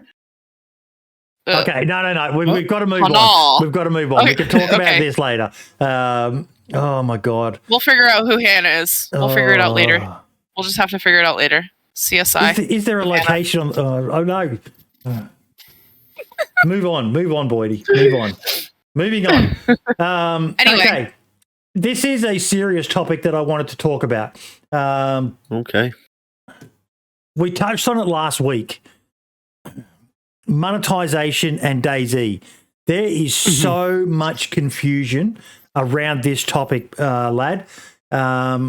We had a guest on who they were monetizing their server and they were doing it wrong. Not maliciously, they just didn't know about it. And I shared this a bit of info in a couple of places, Reddit and on Facebook, and it was a mixed bag, the responses from people about, oh, had no idea. And then people thinking, what, so they want to take some of the money? No. For starters, BI do not want to take a single cent from you for running a server. What they want to do is make sure that a standard is maintained on servers that are monetizing. Basically, if a server is offering you gear that gives you an advantage in the game for money, that is not allowed. And they will send cease and desist letters or shut down a server. They have that power. So if that is happening out there, it's not meant to be happening. Everyone should have an equal playing field. Is your server monetized, lad? X2K? It is, yes. So you probably know more about this. Yeah, so what we do, the only monetization that we do is a priority queue, but because we're in an alpha phase, it's a permanent. And we've made everybody aware who purchased priority queue that it'll become a monthly thing come beta.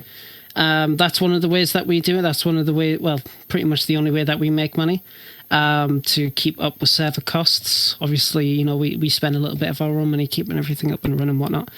But there are other servers out there who they attempt to sell certain certain things that would give them, like, a player an advantage in exchange for a donation, which is heavily not allowed. You are not allowed to do that. But unfortunately, it's also a grey area. Like, I was talking about it with one of my friends, and we're talking about weapons. Like, you donate so much, you spawn with a certain weapon. That's an in-game advantage. Straight off the bat, not allowed. You shouldn't do that. But then what about clothing? Now, clothing is a different matter because obviously different inventory spaces. And then, certain clothing have certain attributes in terms of like resistance to the elements and whatnot. So it's very grey. It's a bit of a grey area. But I always suggest that if you were trying to do it legitimately and you are wondering how to do it, then get in touch with Bohemia. And they'll put you in the right way. They'll put you in the because that's all I can really say on it, because there's a lot of people who think certain things with the monetization is fine, and if Sumrak or Scotty or anybody else in the dev team or legal team can correct me, that would be great, because if you correct me, then that's cool. And it'll help everybody else in chat who is interested in the topic know the correct. I have reached out to the infringements team to see if we could get someone to come on and talk more about this, because I do think it's a serious area. They have a frequently asked questions link, and I wanted to just quickly touch on it. So they've got Armour 3 tools and documentation are generally available only for a non-commercial use and to create non-commercial content. May I use or license others to use the content created with these tools on monetized servers? Yes, you may, but only for the type of monetization specified in the server monetization rules. Licensed data package released by Bohemia Interactive on bistudio.com are licensed for non-commercial use only. May I use them on the servers approved for monetization? Yes, you may, but only if the content based on these data packages is accessible to everyone and is not directly sold or monetized. This means that you cannot use it on a server with access limited only to paying players. This also applies for the derivative works based on the licensed data packages, provided that the author of these works gives permission for such monetization. For example, after you have been approved, you can have an add-on from licensed data packages on a server where you are selling special hats to players. Keep in mind that you still need to follow all of the provisions of the respective licenses. For example, the data released under DLMSA is available for Armour 2 only, which means it cannot be used on Armour 3 monetized servers. So far, we've been accepting donations on our servers. Do we have to apply for approval? No. And this is a big one. If you're you're not offering anything in-game or any perks or rewards such as priority queue, yes, you need to apply for monetization if you're going for a priority queue. But if you're just accepting donations from people, you don't need to apply. The minute you start offering perks or rewards, then you need to apply for monetization. May I give special weapons or other gameplay affecting items to donators as a reward for donations? No. If someone is getting something back for donating, it is no longer a donation but a sale. May I give special clothing or other gameplay non-affecting items to donators as a reward for donations? Yes, but it is no longer a donation. It is a sale of in-game items, and you first need to register and get an approval. Now, the other thing as well, this applies to console as well, folks. So if it's a console server and they're doing stuff like this, I know they don't have all the Gucci little bots and all the rest of it that PC has, but if you're doing this on a console server, you need to apply for monetization as well. That's how I understand it. Is that how you understand it, OG? Yeah. Yeah. Sounds right to me.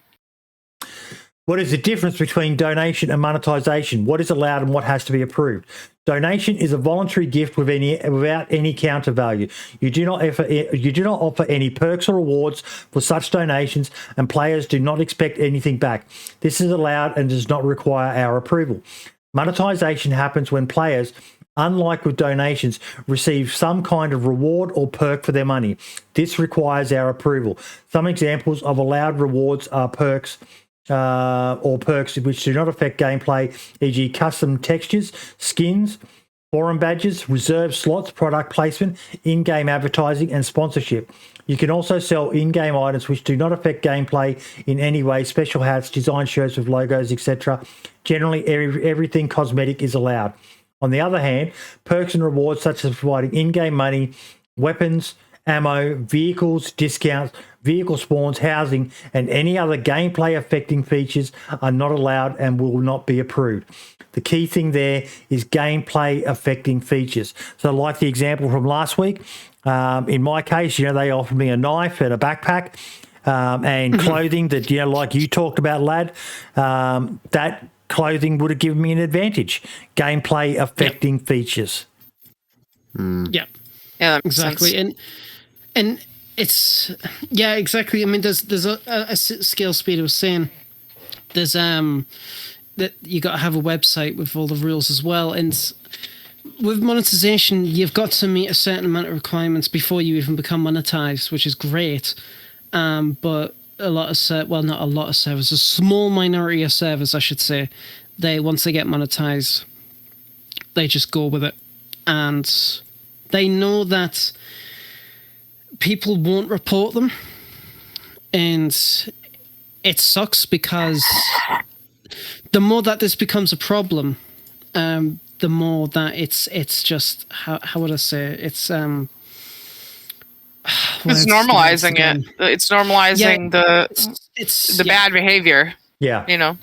And to be I suppose honest, this takes you towards so I suppose this kind of leads towards the topic of servers, creating a server in DayZ now being super difficult, especially getting its popularity up, because I think maybe some of these server owners who are giving out weapons and perks and better clothing for donations are probably not doing it maliciously. They're probably just doing it because they know it's going to bring people into their server, and they desperately, it's just a desperate attempt to get players because they want a healthy server that runs well, and they know that's going to work, because you're always going to get that power hungry player who's going to find this server and be like, oh, I can spend $10 and spawn in with an M4, and I can just shoot all the fresh spawns, and that'll be a laugh. But yeah, that's how they're going to do it. And I don't want to play on a server where the server admins and owner are like that. If they're prepared to do things which I see as quite scummy, yes, I know, got to get that bag and all the rest of it. And I know there are servers out there that operate to make money for the owner of the server. But me personally, I don't want to play on those sort of servers because they'll do anything to get a buck. And you just, I just couldn't trust them. I couldn't trust them. No, I definitely wouldn't like to play in a server like that as well. In fact, I would actually go as far as to report the server, but it's just, it's difficult to deal with, and ultimately you can always just not play on that server, and that's all well and good. But at the same time, it's that there are people out there who are massively profiting off of breaking the monetization rules that Bohemia is generous in giving us. I mean, I've been hearing, especially the past couple of weeks, about something to do with Arma 2 in monetization. I never played Arma 2. I never played mod.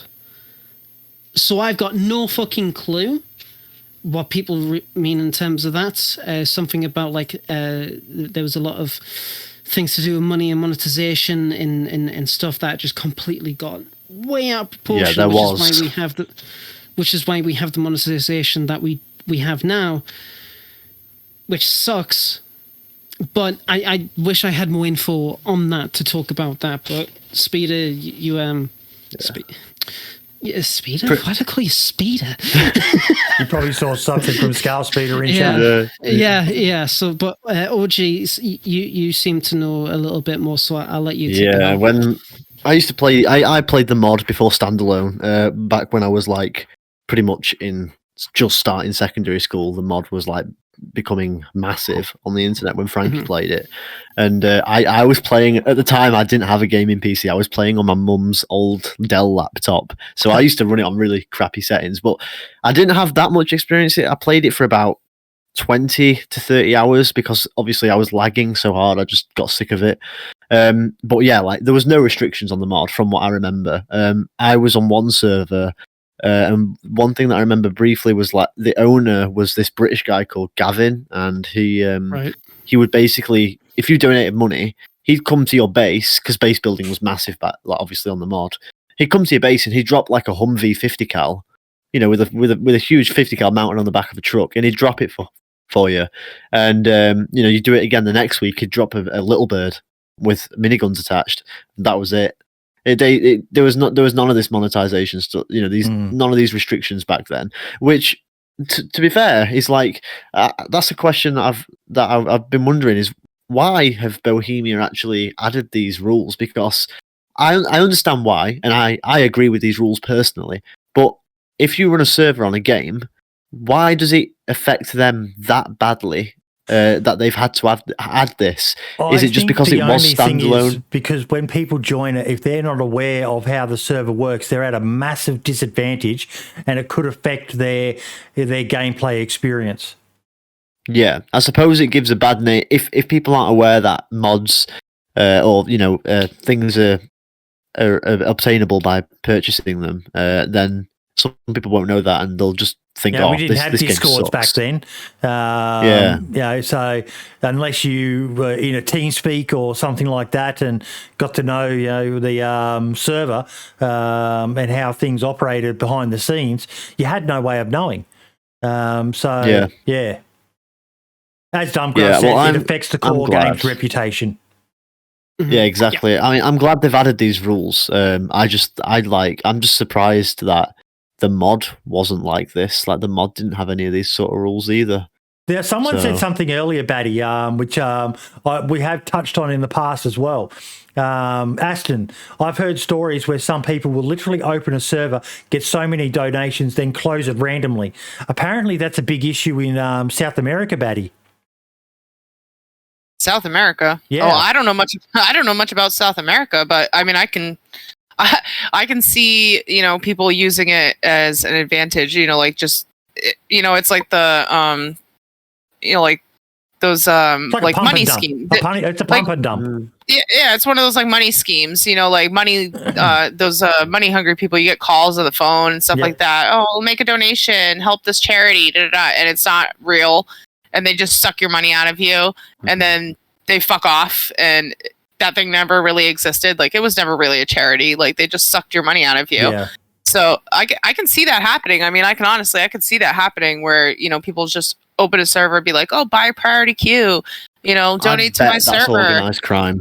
I guarantee exactly. That's organized crime. Exactly. It's definitely going to be like a group just opening up, because they won't just do it on DayZ. They'll probably just be opening up game servers on hundreds of games. Like, they'll have their own servers, that dedicated box that they'll just open hundreds of servers on that probably don't even work. Like, you're loading and you'll just crash.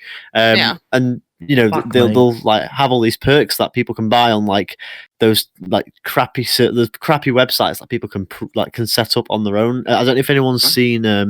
It was on Twitter recently. Somebody basically put a server providing site. I think you actually retweeted it, Boyd. I don't know if it was you, but it was somebody retweeted a server providing website for Arma 4, saying that they were going to provide servers for Arma 4. And everybody was like, oh, Arma 4, like, you know, Arma 4 speculation because these guys are going to open servers. They weren't. It was just a website that had been made like a scam. within like a day as a scam. Yeah. And that's what they're probably doing, is they're using servers in DayZ and other games to just that's disgusting. That's just disgusting. That's gross behavior. Sorry, I'm getting a bit of a bad raid. I apologize for the messages popping up on chat, folks. That's fucking terrible. I can't ban him. Is it on Twitch or YouTube? On YouTube, surprisingly. Oh, is it? That's very surprising, actually.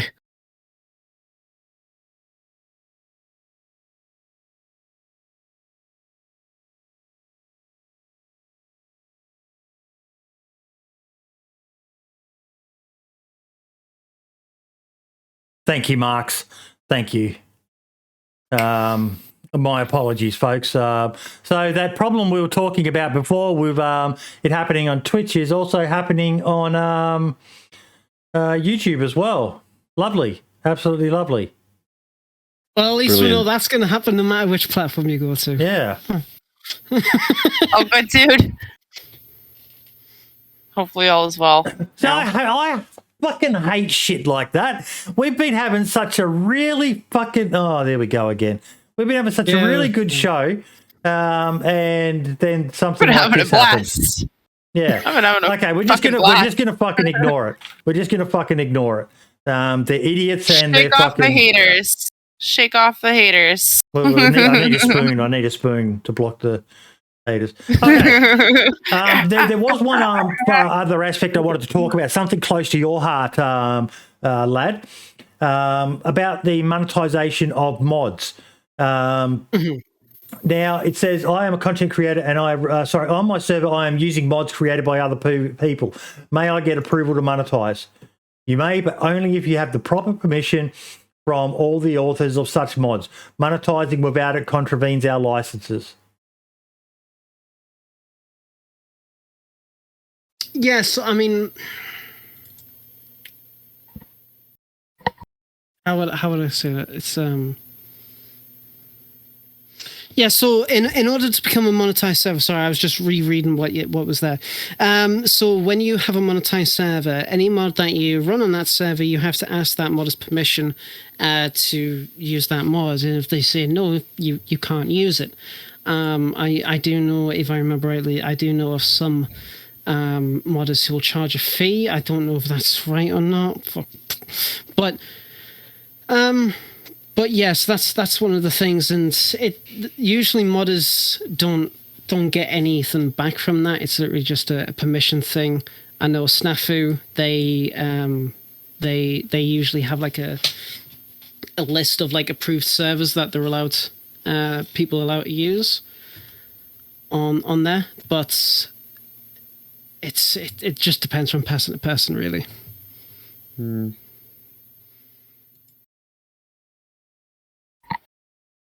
I don't know anything about modding, but it's very interesting. I can't imagine it's easy. I'll say that. I can't imagine it's easy. No, it's when it comes to the monetization side of modding. I'm not the best person to talk to that. I haven't had anybody come up to me and be like, "Hey, lad, can I use one of your mods on my monetized server?" Because quite frankly, I don't fucking make mods that much now.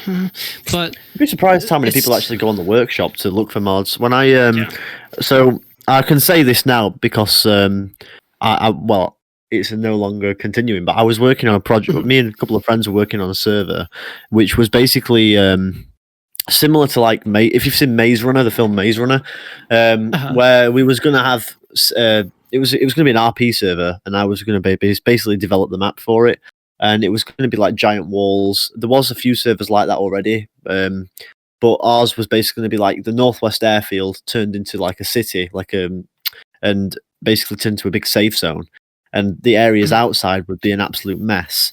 And I built these. I modelled these giant walls for my friend. Built a whole it was like a modular pieces, like Lego pieces. Yeah. So you basically have different types of walls, and you can they all piece together however you want. And I uploaded it onto the workshop. I gave it to him, and gave him the key. That you get a buy key basically, so that people who get the mod on their server have to have this key in their server files. Otherwise, when they load the server up, it's not going to load the mod. Yeah. Just for those who don't understand how that works. And once I uploaded it onto the workshop, I had like 20 people message me saying, "Can I buy this mod off you?" Because it was private. And that's pretty much the only thing I know is if you really spend a lot of time on a mod and you want to monetize it, I think the best way to go, and it might sound a bit crappy, but is to just upload it give it to people that you trust, like friends, let them have it on their servers, so people can actually experience the mod. And then if they really want it on their server, just make it really cheap, because people will come to you and be like, "Oh, this mod looks really good," how much for it, and they'll just charge them like $5 and give it to them, and that's a decent way of just making a little bit of money, and you're not robbing the bank. So yeah, I mean there's also the legality of actually selling a mod. So if I recall correctly, from what I've been told and taught during my time modding, you're not actually allowed to sell a mod. You're not allowed. If you were to sell a mod, you have to sell the source files, so to speak, that are not done by Bohemia's tools. You're not allowed to do that. Yeah. But people do anyway. I know of certain modders in the community that they pay for repacks. You're not allowed to do. They will sell the entire mods. You're not allowed to do that. Like the whole Nightwolf situation. That was fucked, and he's now been completely, I wouldn't say decimated from the workshop, but his reputation's pretty much tarnished. Plus, he was doing a lot of other underhand things, but that's besides the point. I never sold it. But yeah, I never sold it, but I always sell them. I sell the base files now, so like the model, and that's it, pretty much. The models and the textures. I don't configure them anymore. Yeah, I mean, so I have previously done commissions. In fact, I still do. I do a couple of stuff for other servers, and sometimes like one-off projects and whatnot. And I explain to people if I sell a mod or do a commission, I format everything correctly as a proper mod should be. All the source files are there. Everything is completely unbinarized. It's all good. It's all done and dusted. I give the person the source files for them to pack, for them to do what they need to do to sign it, to get that on their server. And like I said, I take the money for the source files. That is one of the correct ways to go about it. And, thankfully he didn't do a chargeback, which by the way is a common problem in commission-based work in the community, but I'm pretty sure that's the same with any kind of like modding community. Yeah, it's a weird one, that as well, commission work. Like, I mean, I think I'm not sure if this would be classed as unacceptable, but certain servers paying their developers to make mods for them, I think that's something that should be allowed, because if there are people out there who have their own servers and their own ideas for how they want their perfect DayZ server, and they want to give it like that unique edge. And if you find somebody who's like a 3D artist or a scripter and you want a script making specifically for your server, you can pay them to do that. But it's just getting a mod, making a mod, uploading it somewhere for everyone to see. And then when they want that mod, you say, yeah, you can have it if you pay me this. Then, yeah, that's not right. I mean, because communities, especially the larger communities, they'll usually have dedicated staff team, which they pay. That's perfectly fine. They are paying them for their time. And that's only right. Some community or staff members, developers, I should say, they spend days, literally hours of their time working on mods to fix stuff, to improve a server, and rightfully so, they get paid for it. But the problem is when somebody creates a mod from the ground up and they lock it behind a paywall. They're not allowed to do that. They are absolutely not allowed to do that. And it's why certain people in the modding community have been absolutely fucking shunned by most of the community, especially like the bigger names. That kind of shit just does not fly at all. And if you're caught doing it, you're gonna get fucking shit talked. You're gonna get fucked over, and rightfully so. So if you are going to do that as well, don't do what I did, where I got the mod that my friend was paying me to make him, and then upload it to the workshop for everybody to see, because it basically just turns it into a product that's being sold. If people can see that mod and message you and say, I want that mod, and you say, sorry mate, you're gonna have to pay me for it because this person paid me for it, then that's bad. So give them the files, that just make them install it onto the server, not by using the workshop. It just occurred to me that Lordy is wearing a robe. Well, yeah, it's like what time is it? It's bathrobe. Like 7:47 for him in the morning. Yeah, he's gonna be wearing a robe. But, that was so yeah, funny. I mean, what? Yeah, I'm sorry. That just tickled me. I didn't mean to take you guys out of the conversation. That tickled me so greatly that I was like, Is this motherfucker wearing a robe right now? See, the funny thing is I think he's still wearing his headphones. So he's listening to me shit talk his robe. I swear, Boydie, you look amazing in your robe. It's top class fashion. Boydie, if you can hear, just come back and do a really mean stare at the camera. Yeah, hilarious. Please do. I want Please. to actually see if he does He might shame me. I might get ashamed of that one. Death stare right into the camera.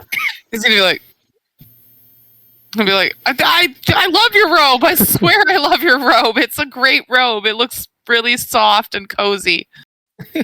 Sorry. I'm sorry, Marty. I love you. Fuck, where's the inhaler? Oh my god.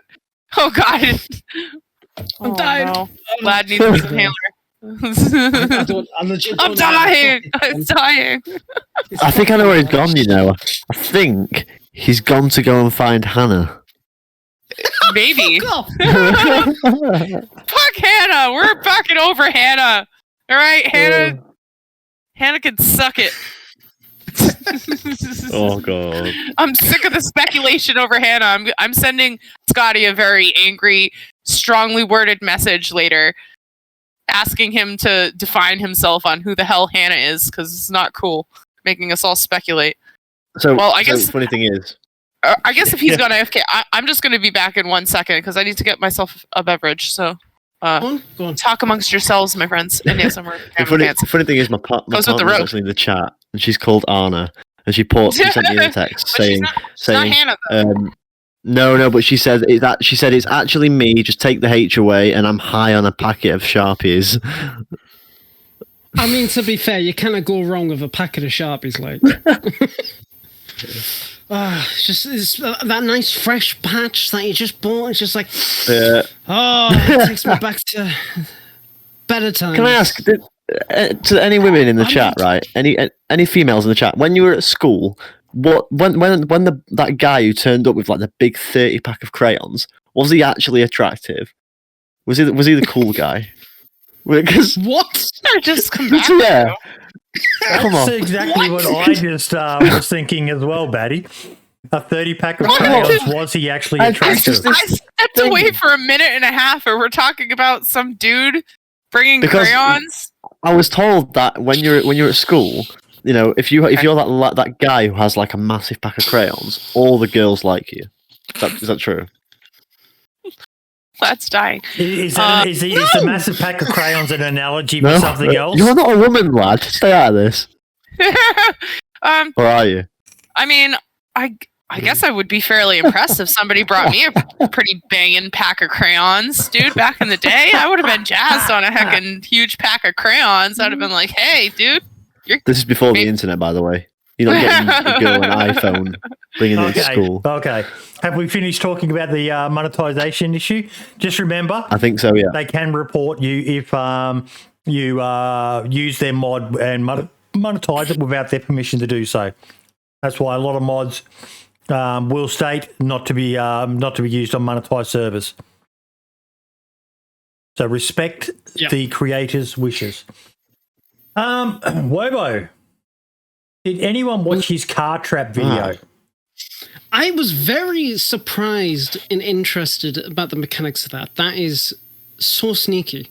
This is brilliant. So I'm not going to play it all because I want people to go and watch Wobo's video.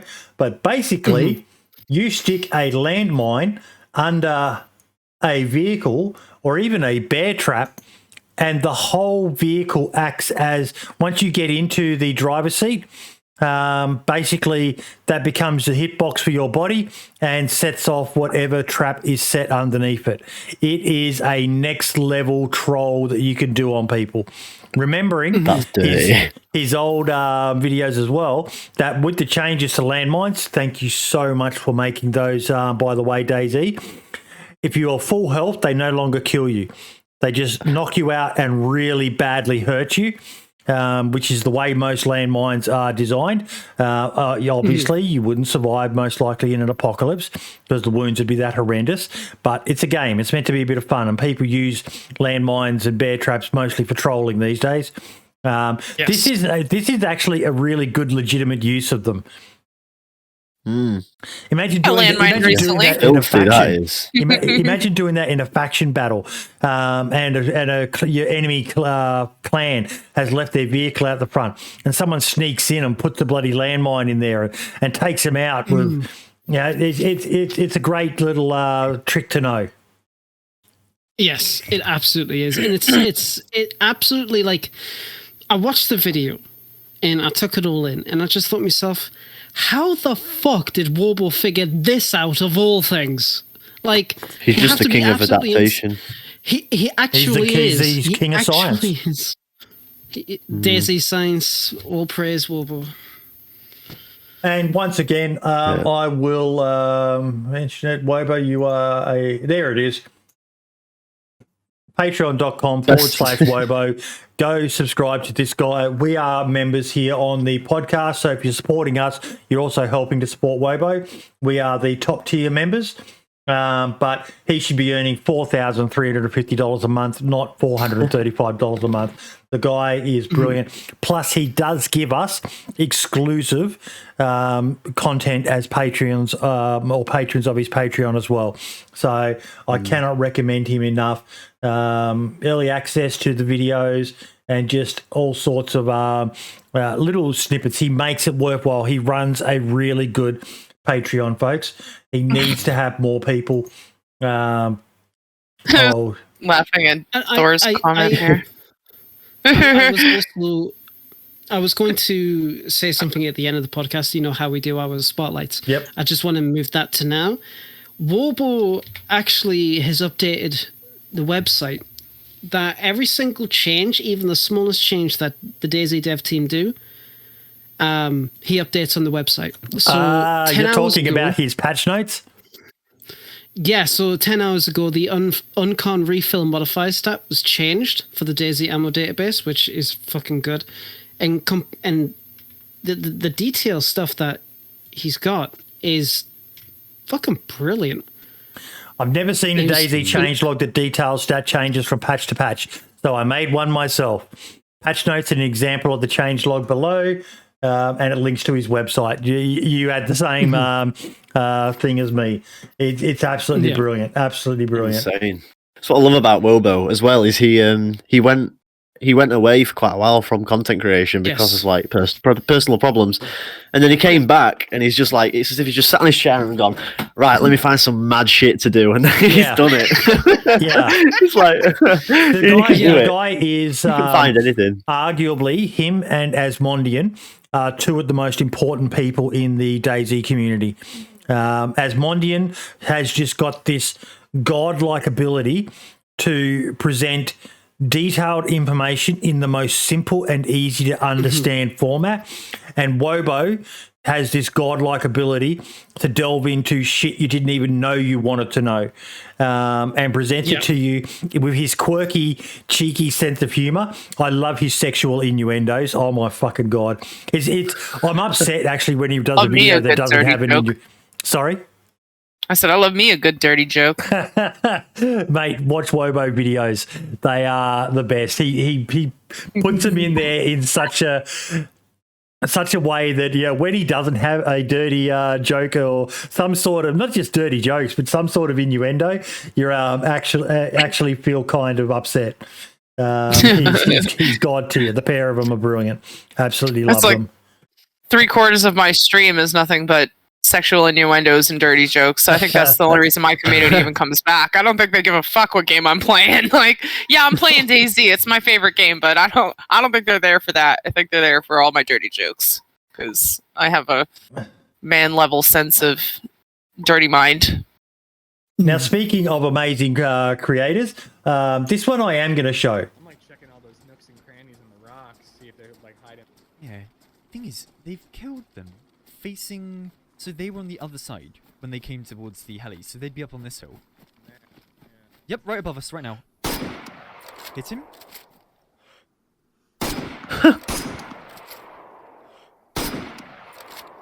He's down. Finish him off. He's Good job. Now, as a former soldier, it's not the shooting that impressed me. It was the understanding of the battlefield. He analysed the situation in seconds, worked out what the enemy was thinking, and was bang on the money. Seriously, go give this guy a fucking sub to his sour sweet shorts. I love sour sweet. His big channel is amazing as well, but his shorts, there's so many people getting into this now, Minder and so on, but that to me was one of the greatest tactical moves I've seen. His clear, and someone made a comment on one of his videos as well. It might have even been this one, that he's got this like National Geographic presenter voice that just he's got one of the best voices. Yeah. Along with Gecko Fish. I absolutely love Gecko's Fish. He's got such a fucking amazing voice. Yeah, he's great. That is Sour Sweet is one of the best. Like I've run with him myself on one or two occasions, and he's one of the nicest dudes you will ever fucking meet. And he has an amazingly calming voice. It's like ASMR. I always tell him that every time I run into him, I'm like, your voice is like ASMR to me. Like, I want to fall asleep to the sound of your voice. It's so calming. It's very relaxing. But no, I love him. That was National Geographic, who makes mundane shit sound like it's super important. And he said he liked it as well. He's absolutely killing it on Twitch at the moment. Oh, as well. he's amazing. He's doing really, really well. He deserves it too. He deserves all of it. Good luck to him. But yeah, what an amazing tactical know-how of that situation. Analysed it, bang on the money, and had the skills to back it up as well. So phenomenal, absolutely phenomenal. Great work, Southside. More clips like that, mate. Because a lot of people don't think through the situation.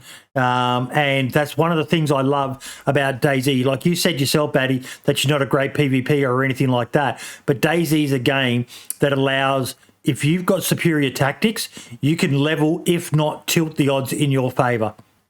Yeah, I mean, I've honestly, like, if you asked anybody, say, for example, Shug Dog, he's watched me since day one when I was back on Xbox, and I used to be afraid.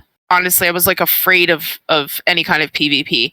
I was fearful of it. I loved the game, but I was fearful to run into things. Now, when I hear shots, I run towards them, and I've had some really sweet kills. I've been able to have like really like sick IJ70 moments. Like, I found that's a gun I like, which is silly because nobody likes the IJ70. Most people don't like it. And I've had some really, really good kills. And it was a very, I can remember the moment too. It was a very tactical type kill. I saw a dude, he was trained on somebody else because there was another guy that was with me, and this guy was like distracted by this other guy. So I tactically kind of snuck up behind a wall, took 2 steps to my right, saw the guy, and one-tapped him in the head with the IJ70. And it was just a very like clean moment, but it took me a long time to get there. It took me a long time to figure out those moments where I was like, okay, well, if you're going to be here, I'm going to do this. I'm going to take this move. I'm going to take this move. Let's work together here. And so I think differently now, 2 years later, having played DayZ for quite a long time, and also having played other first-person shooter games that have helped me improve my skills in DayZ, and I've been able to get kills now. Like I think more quickly, I think more tactically, I think more like I just think in a smarter fashion when I know there's a situation about to start, and it's completely changed. Like, my gameplay has completely changed since I started. Everyone does. You evolve, you change, you morph to improve. And that's what a lot of people have got to remember when it comes to DayZ. If you're getting bored, mix it up. There's a multitude of ways to play this game.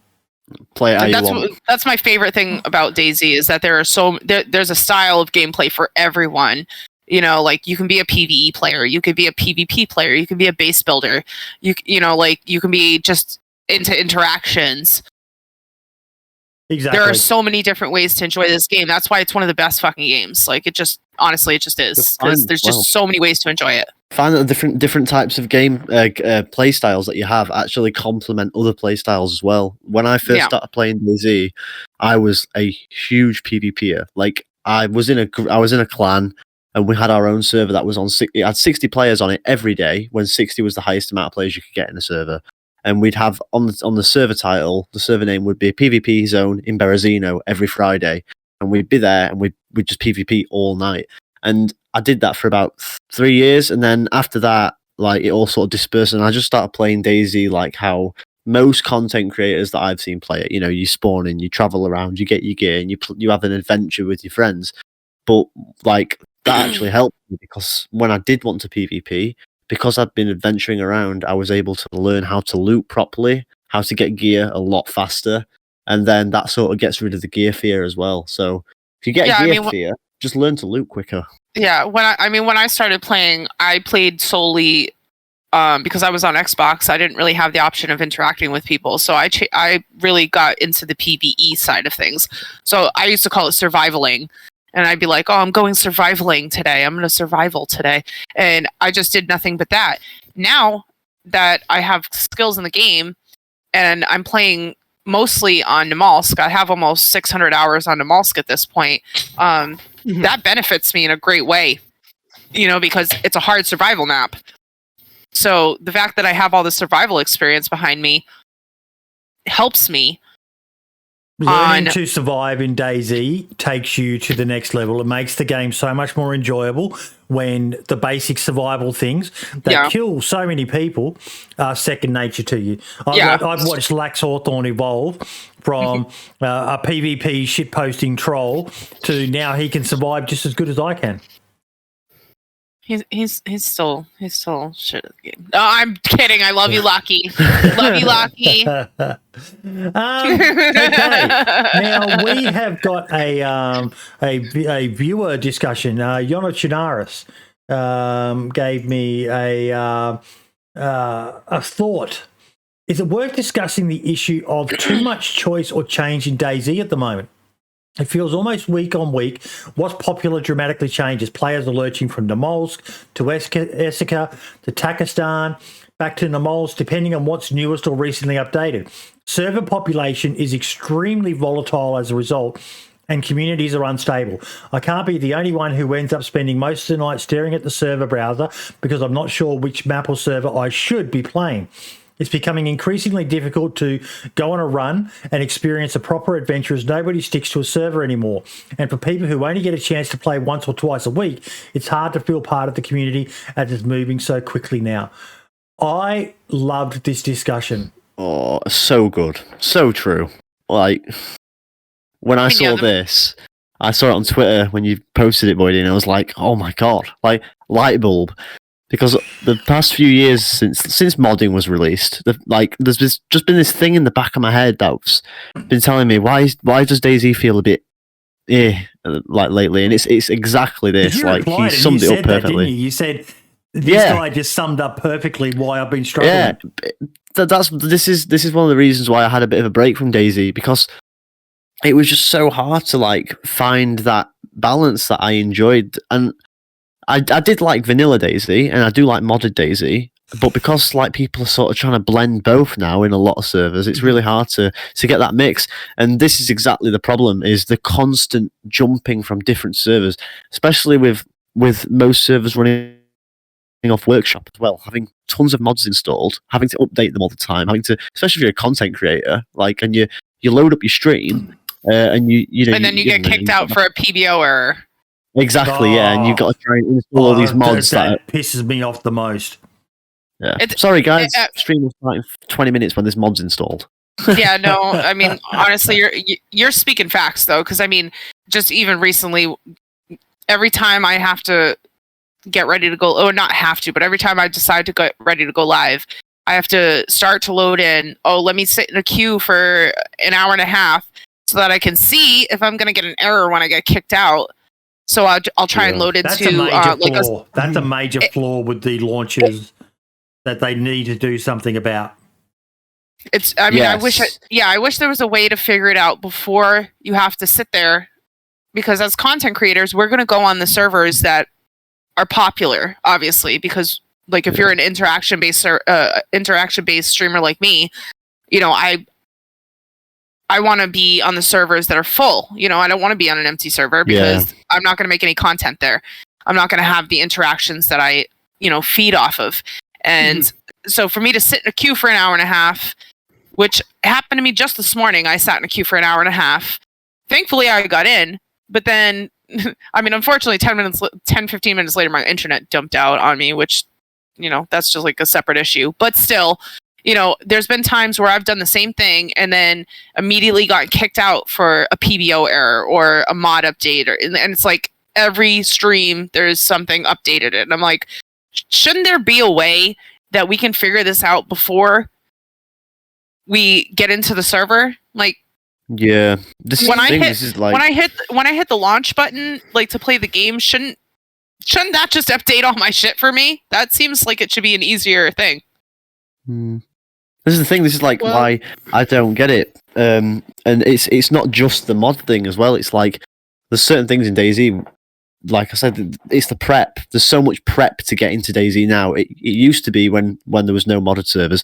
Oh, you load up the game, find a vanilla server, or when they were all official or community, and join it, and that'd be it. You'd be in the game most of the time, and now obviously that can't be helped. That can't be helped. The whole load in straight away thing can't be helped because there's queues, which are completely fine, and you can't fix that. It makes it more fair for people who've been waiting to join a server, rather than what it used to be back in the day when you would once join a DayZ server, it'd just be on enter for like an hour. Yeah. And now there's some like with these queues, you can't help it. But basically, there's a lot of prep that goes into joining the game, and for streamers, it's a bit of a nightmare. And that's what makes DayZ a bit is having to get the mods sorted out and then having to load into the queue. And then there's this ridiculous thing which has been bugging me for years. Is I wish that they would just get rid of the escape key. When it backs you out when you hit escape, it annoys me so much. Please just lock the keyboard and have it as a button that you click, or just one key that isn't escape. Right, like the leave button, like when you're sitting in the queue, and that be the only option to get out. Yeah, I agree on that. Because sometimes you hit it by mistake. You don't even mean to. You're just trying to like check other stuff. You're trying to tab out to be like, I'm sitting in this queue for fucking ever. I want to go check something else out, and then you accidentally hit the wrong button, and then you're fucking kicked out of the queue, and you're like, oh god. Don't go out put in the chat. It seems like a problem that's created where you should check your mods yourself. That is true, but there is times where you do check your mods, and there are still issues. I mean, honestly, it's bizarre. I mean, honestly, I'm sorry. Sorry, I keep interrupting you. No, go on. No. I think it's just maybe a delay because of the Just fucking talk. Oh! Sassy boy. No, I mean it happens to me all the time. Like I'll go in, I'll validate all my files in Steam, and I'll make sure like all my stuff starts to work, and then I get into the queue. I get past all the queue, and then right as I'm about to load in, it's like boop, kick you out. PBO error, and I'm like, didn't I just do all this? What? Like, what the hell? And I will say, as a modder, the number one problem we get is verify PBO, and it's not our fault. We especially like as somebody who helps run a server, we get that issue a lot. It's like, can't get in the server, it says verify PBO, and it says, and it's like, well, fucking verify it then. And yeah, I do agree that there should be something that lets players know, especially if they're going to be in a queue, that their mods are outdated. Perfectly fine. More than happy, to agree with that. And I'll say this to players, and I'll say this to streamers, verify your mods, double, triple check, just go through, just find the server that you're going to play on, look at the mod list, go on the DayZ launcher, check if everything's up to date, and then join. And if it still gives you problems, fair enough. The error codes, the error codes are a lot better now than they used to be. Before it's like absolutely terrible. It comes down to a KISS principle for the launchers, lad. They need to keep it simple. The more complex it is, the fact that yes, we should be going in and maybe checking our mods before we launch, particularly if we're going for a day one or something like that. But people forget, and people get frustrated. Yeah, it's an easy own goal. If there's something that they could do to fix it, it's an easy own goal if they're not fixing it.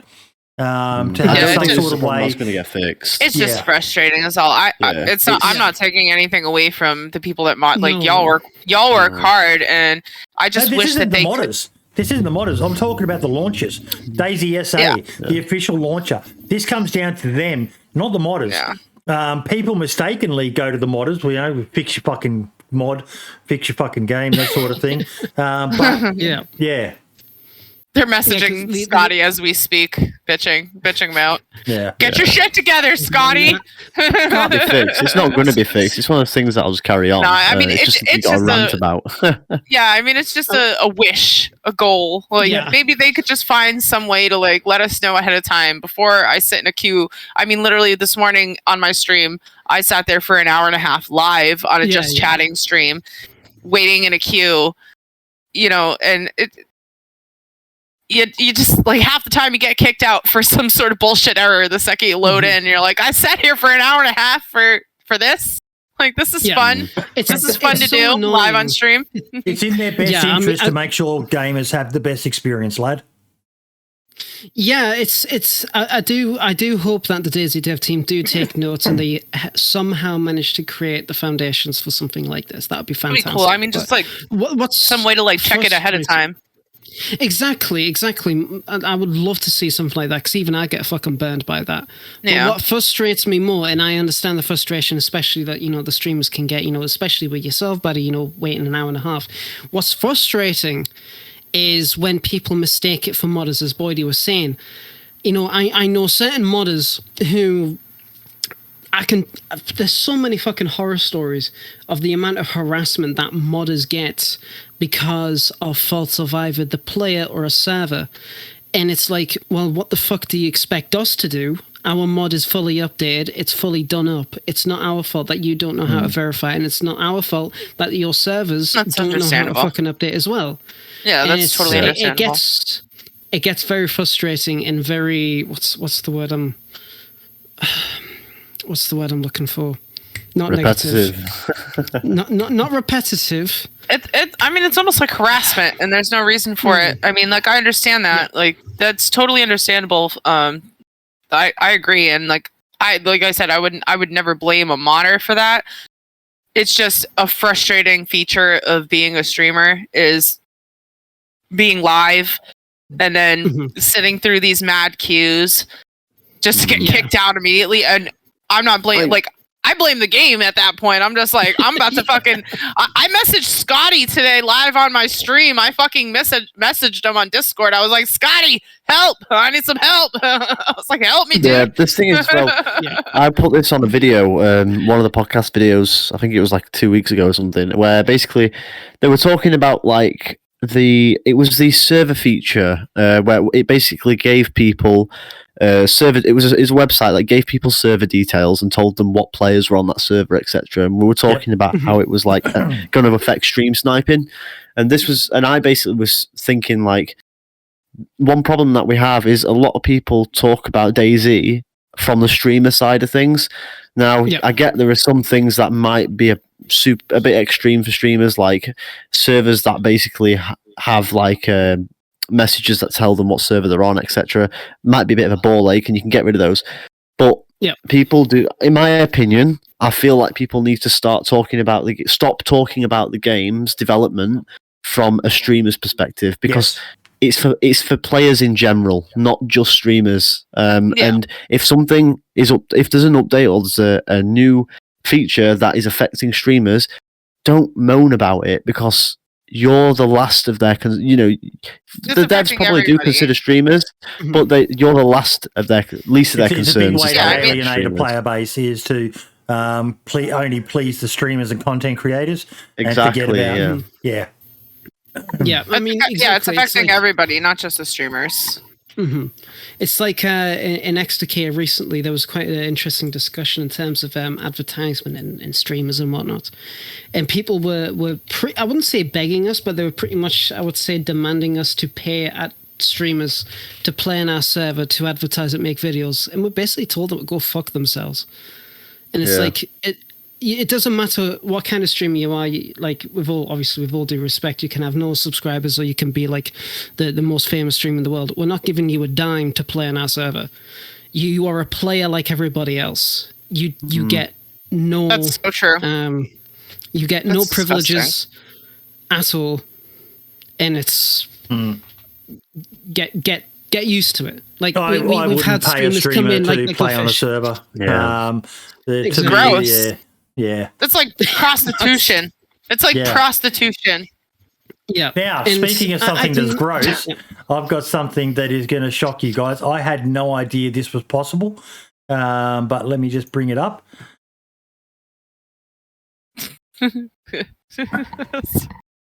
Mildly concerned. Fucking good, honestly. Consider me mildly concerned at what gross thing he's about to pull up. Oh yeah, I've seen this. Yeah. Oh Jesus, If it- that looks like the type of server I would definitely avoid. Oh god, it's got map markers and stuff. I don't like Hang on, that. you need to listen. Alright, Chatty, I'll do you a favour.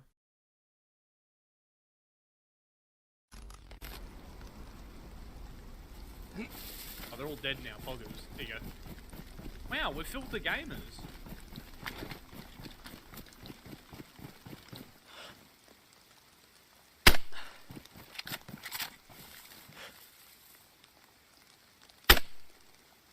Oh, that was filth.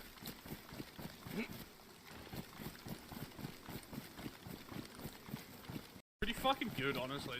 I didn't even know that was possible, that there was a filter What? setting in NVIDIA. Apparently it's called NVIDIA filters, and it turns night to day. Oh, that was hot. That's pretty love hot. Hop, by the way. I love Hop. He Yeah, I is love Hop he is a too. funny streamer, but my God. I didn't know My that was God. a thing either. It's a massive problem.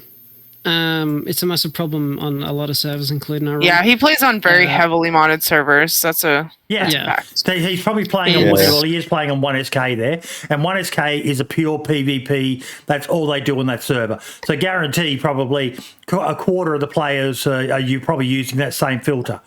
So yeah, I'm all set with that. I'm when all I set with saw that one SK. They actually took, because I'm part of the same stream team as him, and they'd actually talked about it, and I didn't know what they were talking about in the past in chat about NVIDIA filters. And then when I watched that clip, I was like, what the actual, how is that even possible? I thought DayZ had that grain filter that fucked up if you increase the gamma. I've got no idea how that works, but the reason I know that there are probably going to be people who'll watch this and go, fuck yeah, I'm getting that. But I want people to know that this is something that's possible.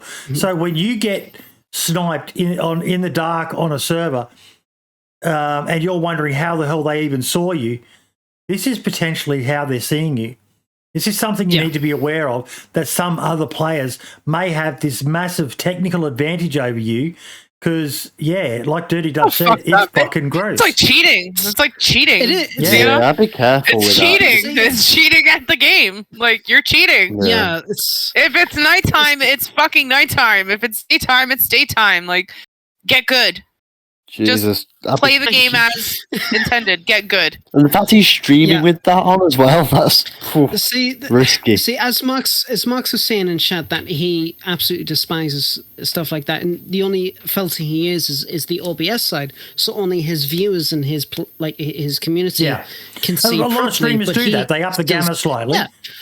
But Running Man's does it. You know, when he plays during nighttime, he switches to a different scene, which has the gamma up, but he still sees the game normally. That's perfectly fine. But when you get players en masse who use the game filters to increase the gamma, it's it's fucking annoying because I hate this problem. Like I said, a lot of servers get it, including like our own. There's nothing you can do. There's absolutely nothing you can do to stop it, and That's because gross. unfortunately it's part of the software that NVIDIA has. Yeah. It's Arma 3 had a unfortunate. similar issue. I've never even, I mean, like, I'm not very technically inclined. I'm not going to lie. Like, I may be a streamer, but I'm not incredibly technically inclined. I've never once even thought to, like, change my settings. Even to make my stream look better. Like, if it's nighttime, it's nighttime. I'm like, it's worth like you're seeing upping what the I... gamma. It's worth I'm like, upping you're the gamma. I'm like, you're seeing what I'm seeing. This what I'm looking at is what you're looking at. If you're on my stream at nighttime, you're seeing what I'm seeing. Because I don't know how to change it. Because Well, I'm not often right. you've got to remember, due to compression, what they're seeing is worse than what you're seeing. So that's Probably, why yeah. a lot of people do up the gamma a bit, just due to the compression rate, depending on what you're I'll probably streaming have at. I'll have to learn So I some of wonder these. if Bohemia can actually disable that. I wonder if, if there's a way they can it's a actually setting stop that NVIDIA. they can do. So I would love it if they did, because it just doesn't Yeah. belong in DayZ. It's I know unfair. people are commenting that this server looks like Fortnite, but I just don't feel that ability belongs in DayZ. No. Yeah, It's the thing is unfair. that- I mean, the day and the night should look the same no matter who's looking at it. Even if it looks shit on stream, it should just stay the same no matter what. Like, day is day, night is night. The game is meant to be looked at how it was created. Yeah. And there shouldn't I be... reckon they'll I mean, patch it. it doesn't matter about if you're streaming or not. It doesn't matter. The person watching should have the same experience that you're having. Yeah. That's my opinion. It's an annoying thing as well, because for people like myself who they used to frequently go offline and take images, we use the game filters in order to enhance our images to make it look better. It's one of the things that we do for XTK images, is that we go in game, we use the game filters to add like the bar and all the vignette, all that kind of stuff. So there's definitely some positive things, but it's just annoying when you can use that same tool set to gain an unfair advantage in any game, not just DayZ, because obviously this can be used anywhere, no matter which game you play on, and it really, it's a cool piece of software, it's a cool piece of kit, but some people use it for the wrong reasons. Yes. But that happens with any software. So it's like, yeah, sure, DayZ dev team could just make it so you're not allowed to use it anymore. And honestly, despite how much I hate the whole like gamma thing, I hope they don't, because it's just it affects a lot more people than just the abusers. Don't punish the majority for the acts of the minority. Yeah, exactly. At least it's not as bad as the whole crosshair thing that monitors have. I don't know if you guys, if anyone's got a gaming monitor, if anyone has a gaming monitor and you play games like Counter-Strike or Valorant, and you have certain weapons that don't allow you to have a crosshair in the center of your screen. Some of your gaming monitors, if you have a gaming one specifically, you can go on the settings by clicking the button on the monitor, and they actually have crosshairs that are pretty much placed on your monitor, and it doesn't detect it because it's not on your computer; it's on your monitor. It's crazy. Wow. Again, didn't know that. Yeah. I didn't know that. Don't want to know that. Let's talk about something nice. Tactical bacon. Yes. I love bacon. Hey. Did you know I love You don't see this that that happen, tactical do you? bacon in the game is actually an IRL thing that you can buy? Yeah, I knew that.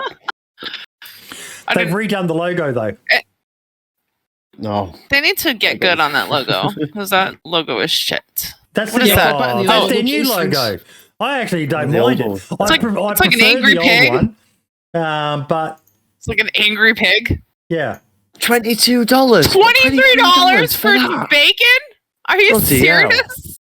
That's some pristine bacon. Somebody want to gift me some tactical bacon? Yeah, somebody get me I'll go some. start Oh. punching people out with it. Well, on that note, Somebody would. Oh god.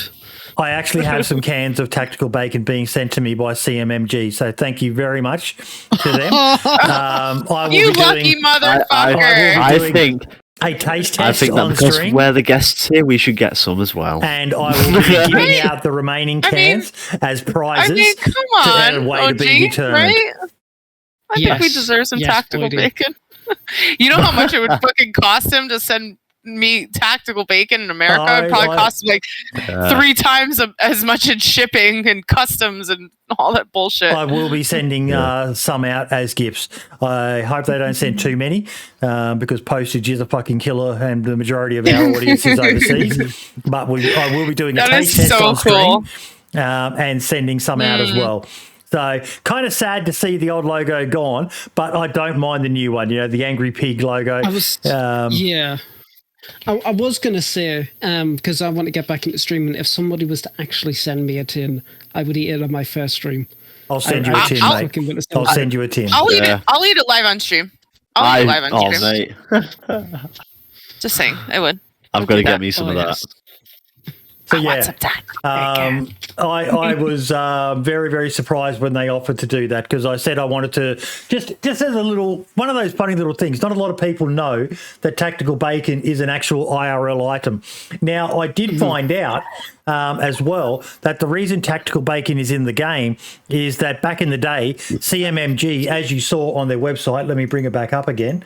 They don't just do tactical bacon; they also do ARs, assault rifles, uppers and lowers, AR parts, and all sorts of different things. You do you sell bacon and guns on the same website? That seems normal. That's a true American typical company. You know when you buy a burger from McDonald's and say they kind of. I'll be honest. My missus wants me to open up a cafe called Boydie's Bullets, Bacons and Beans. And we sell ammo, bacon, and beans. Wait, hold on a minute. I have a question. What? You said balls, bacon, and beans? Boydie's Bullets, Bacons, and Beans. Okay. Balls as well.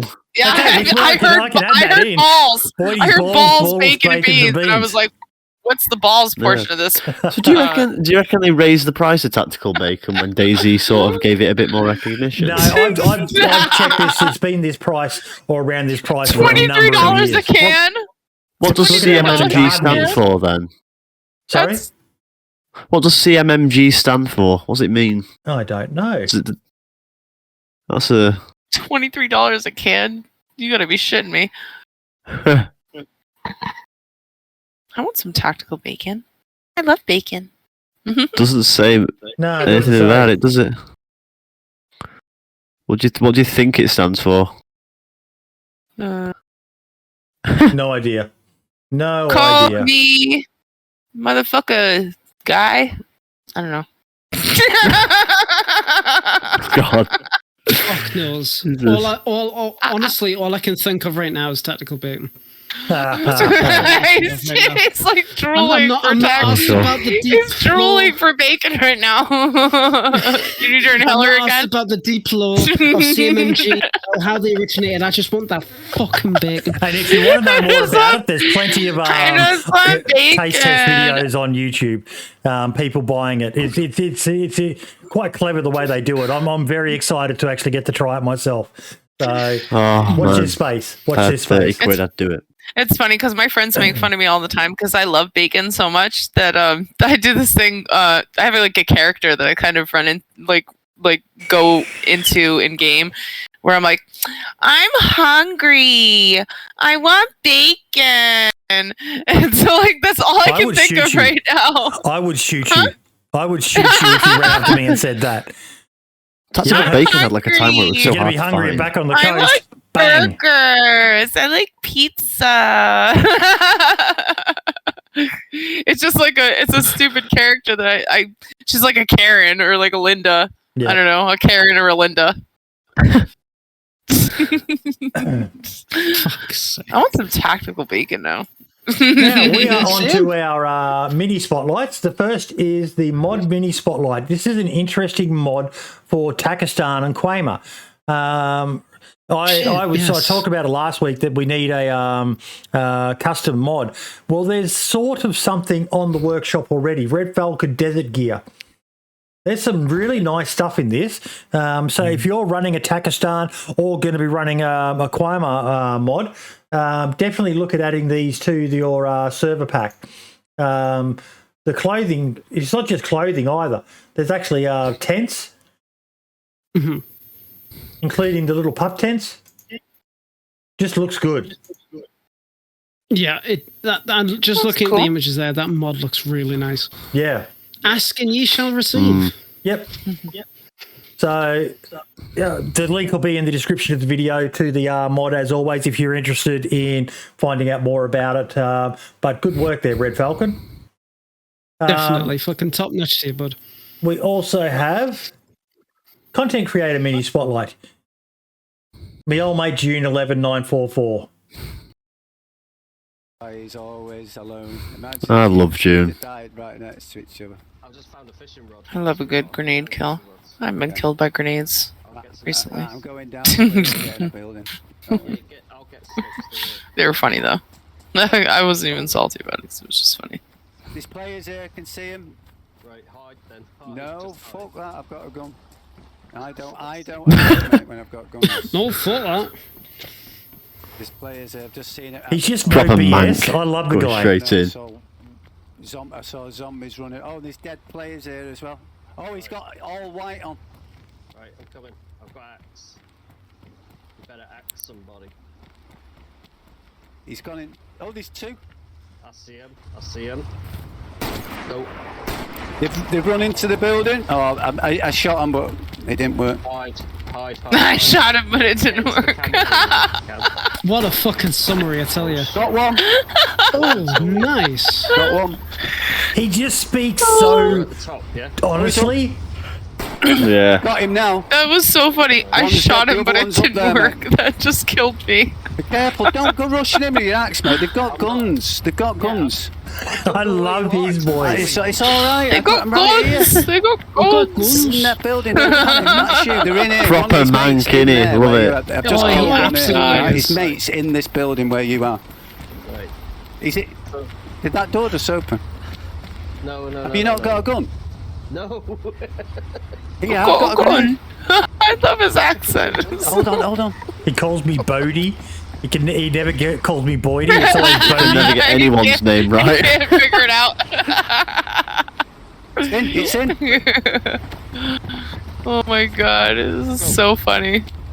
Might have got him. It's not even that the clip is that funny. It's a good clip. It's just I love his nice. voice. The thing is, he's not a PvP god either. He's a decent, good player.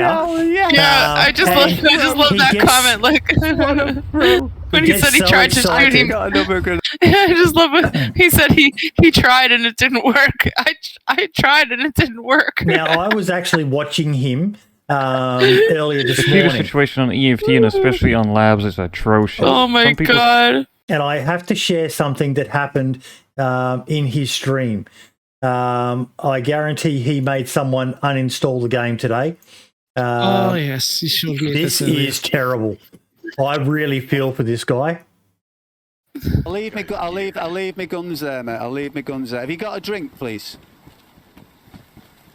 Have you got a drink, please, mate? That's all I want. I'm dying of thirst here, mate. I actually don't have anything. Have you got any food at all? What's your name, mate? By the way, my name's Tony. What's your name?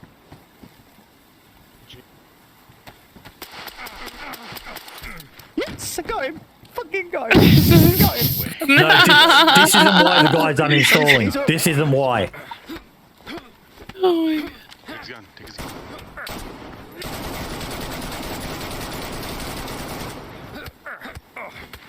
Oh my god, look at that potato level of shooting. That wasn't potato. Potato That level. wasn't potato. You'll never see Tony get that lucky again in his life. That's a 1 in a million.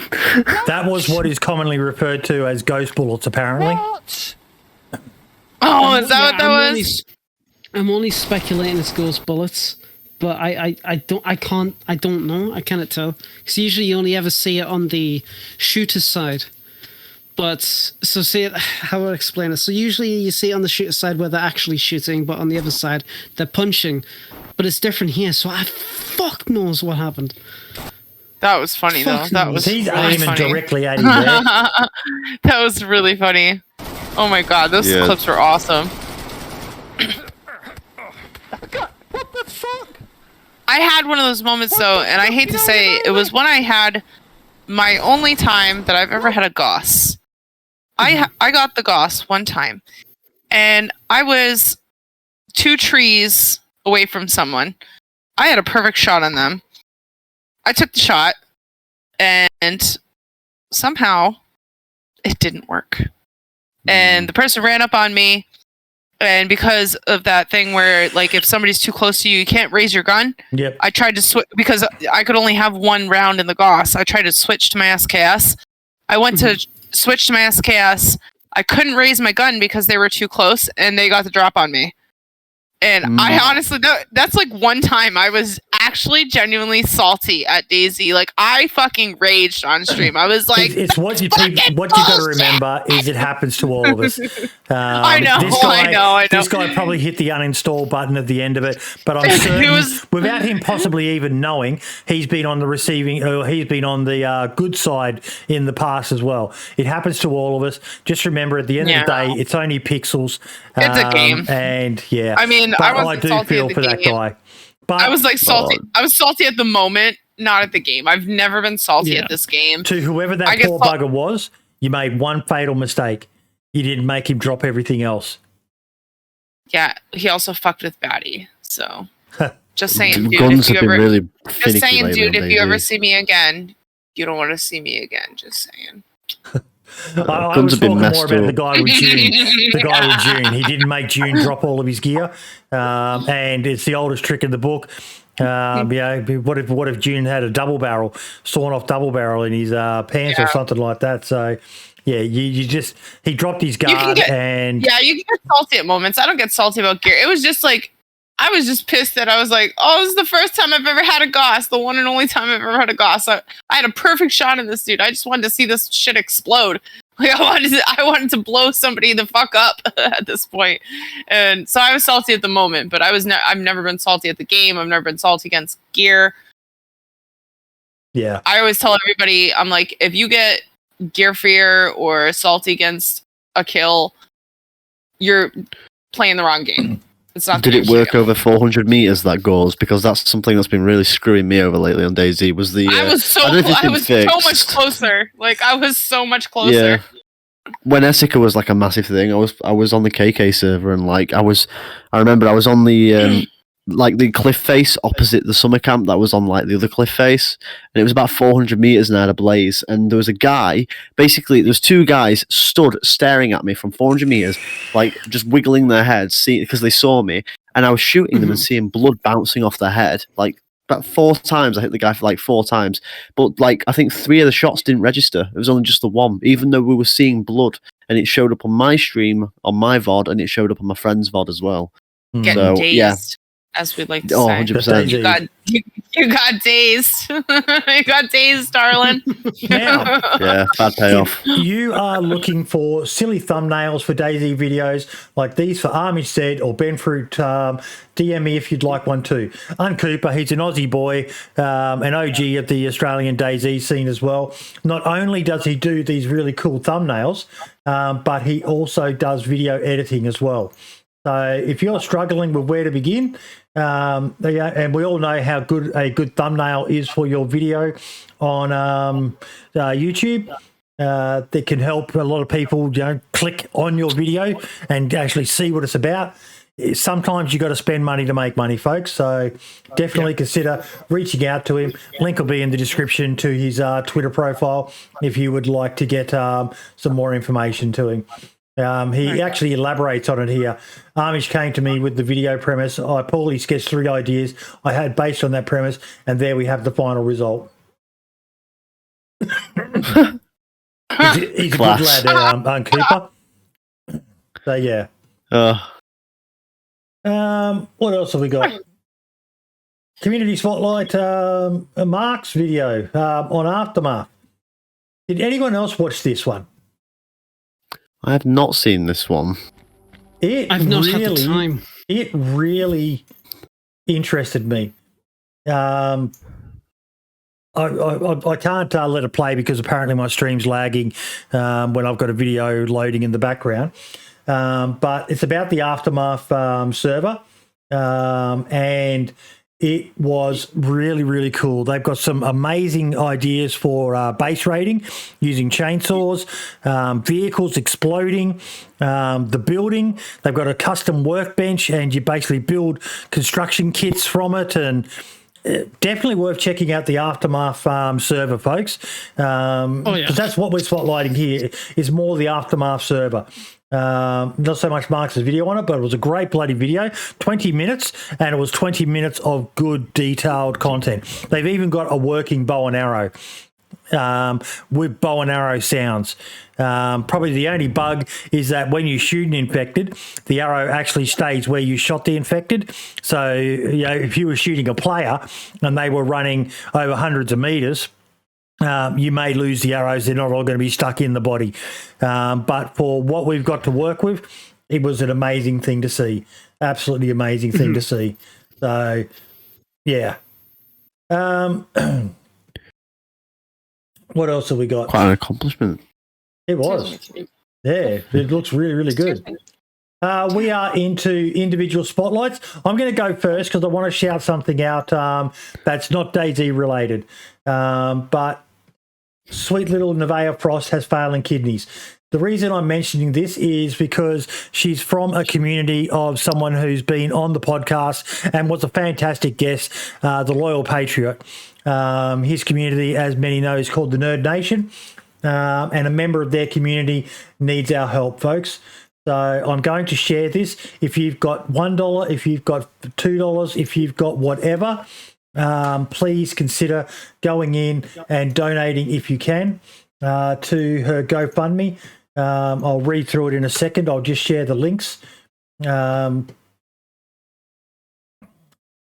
Nevaeh's heaven backwards. Suddenly come down with the worst case of kidney failure. We just found out that she will possibly need a transplant. Please help. Thank you.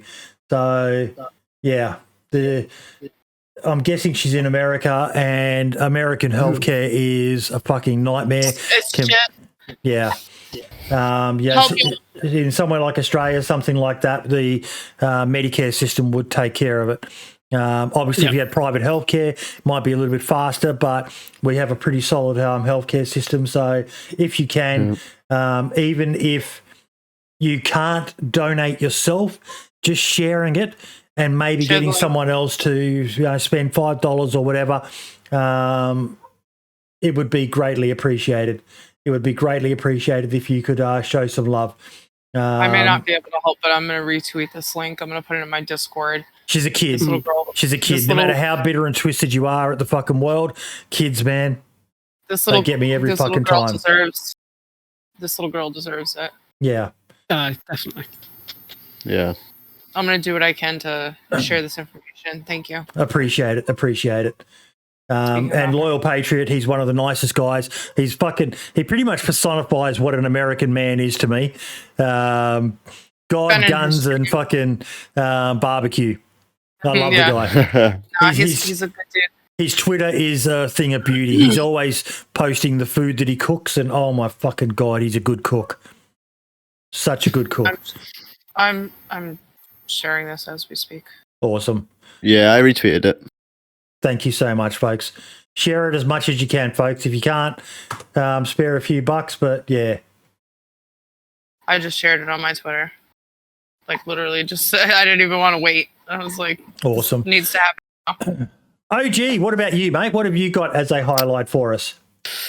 Oh, I was thinking about this earlier, because it's the first thing that I do when I know we have these at the end on the podcasts, but funnily enough, I think it's going to have to go out to the DayZ team, to be fair, because there was a period of time where the devs and there was like a whole thing where there wasn't a lot of communication from the development team in this small period, and recently they've just been blasting out content and things for us to basically leech onto and take delve into and have a look at. So I'm definitely going to give my props to the dev team for stepping up and showing the faces more and getting more involved with the community, because it's great. And also, I have another one, which is basically just to the modding community in general, who are with these maps. There's a lot of the maps coming out. Oh, well, the Takistan map and the obviously Sumrak with the new update for Namalsk as well. That stuff just takes so much effort to get that stuff done. So yeah, props to him and well done to the DayZ dev team for getting more involved and I do this on my giving stream us all something the to time, look at. just sending lots of love. Yeah. Oh yes. What about you, Baddie? What's your highlight?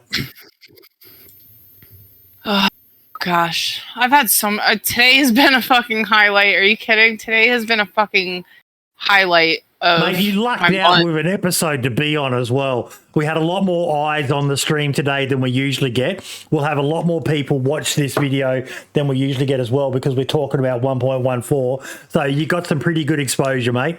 Perfect timing. Perfect timing. I'm just like honestly, and I call myself an emotional sandwich all the time. So I'm gonna try and get through this without crying because I cry when I'm in appreciation mode.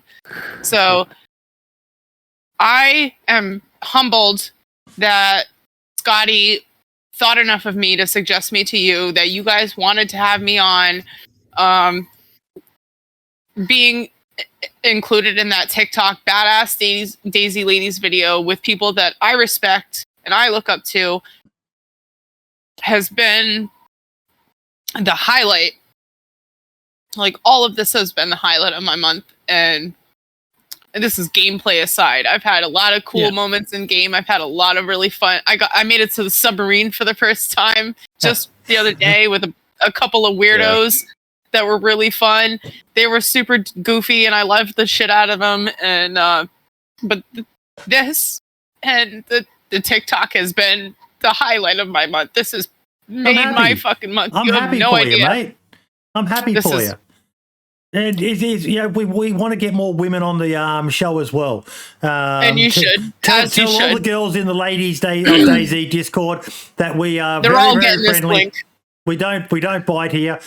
We love having the ladies on. There's so many, whether it be Lottie, whether it be Molly, whether it be Joito, fucking Evangeline, Jemmy, Shazza, Evie, fucking Foxy Fox Evie, Girl. Yep, there's so Jemmy. many. There's so many good ones. So many of them are amazing and incredible fucking women. And by the way, find out who the fuck Hannah is. You guys are girls. Track down Hannah. I'll go CSI Hannah, okay? I'll CSI Hannah. I will CSI the situation. I'll report back to you and let you know what the hell happened. Find out what she was high on. But no, Yeah, mate, it's been a pleasure to God. absolutely have you here. And yeah, Scotty gave me a very good recommendation in asking you to come on. I'm really glad to have had you on. And I'm glad that you view us that highly, that this is a highlight for you. That makes both Lad and I feel pretty good. Thank you all so much. I mean, thank you you're all always so much. welcome. Honestly, like, thank you. This has been one of the best moments all month. This has been one of the best moments of my year. Are you kidding? Like, this has been one of the best moments of my year. Awesome. Honestly, I'm not even kidding. This has been one of the best moments of my year. Thank you guys so much for having me. I'm humbled. I'm We will honored. definitely look at getting you back again in the future, mate.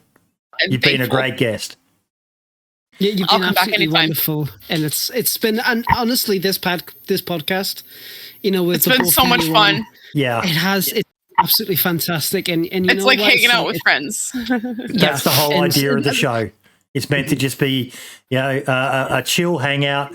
And actually, one thing I want to give a quick shout out here. I know I did mine before. I want to give a shout out to OGLevent. Him and I had a disagreement on Twitter earlier this week, and it got kind of heated. And a couple of people unfollowed me because of it, and so be it. But at the end of the day, people have got to realise that one thing does not define a person. A person is bigger than the sum of one thing. We don't agree on something, but we both still respect each other. And I respect you for still coming on this show and being fucking polite as well, mate. Much respect to you, brother.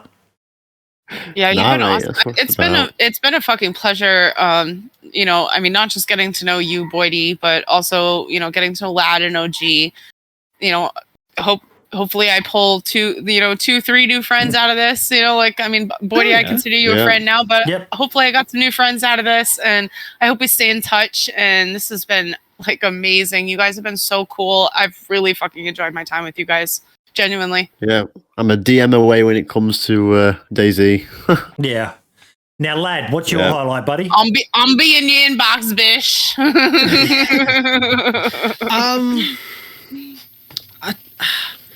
See, that's the thing. I'm a bit fucking shit with my fucking highlights, especially as late. But it's like, I've been busy with work. But I suppose I want to kind of take this opportunity to talk about myself a little bit, because haha, why the fuck not?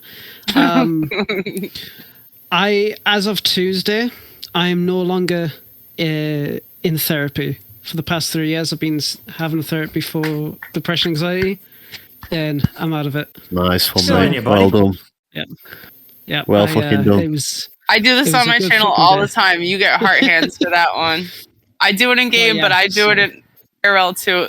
As somebody that goes through depression and anxiety, I'm still medicated to my eyeballs, and it probably won't be changing anytime soon. So, yeah, good on you, mate. Well, just so everyone here knows, stream aside, my inbox is always open, because I always consider myself someone that leaves themselves open to their friends for, a safe space to fall if you need someone to talk to. If you want to vent, if you want to cry, if you want to bitch, moan, complain, if you want to just have a laugh, you can hit me up anytime. 24/7. My inbox is always open. Fucking nice. It's honestly, like, the past few years has been very, very tough. I've been on and off medication. I've done so much stuff, but ever since I've gotten this job and just working on my life, it's like I'm good. I'm much better now. And I know I kind of, you don't really talk about private life, but whatever. But it's just something I wanted to share, because it is an important step. And if there's something I've learned, is that just keep fucking working hard. Yeah. Be honest and just keep fucking working hard, and you'll get there. Be open. People will embrace you. Definitely. Now, I don't know if I want to do this, but Scotty sent me another hint. I'm going back to therapy. Oh. Don't you start, Vlad. Don't you start. Does anyone know what this is? What is this from? Is this from Peaky Blinders or this is Clockwork Orange, I believe. Oh, Clockwork Orange. Initiative comes to a them Clockwork that Orange. way. Okay, and there was a comment that comes with it. Let me just find it. Scotty's gonna get such a weird message from me later. Like, that one is hard. The teaser don't is be riddled fucking with vague. teasers, more than Don't meets be the eye. fucking We'll have to take dude. the community to solve.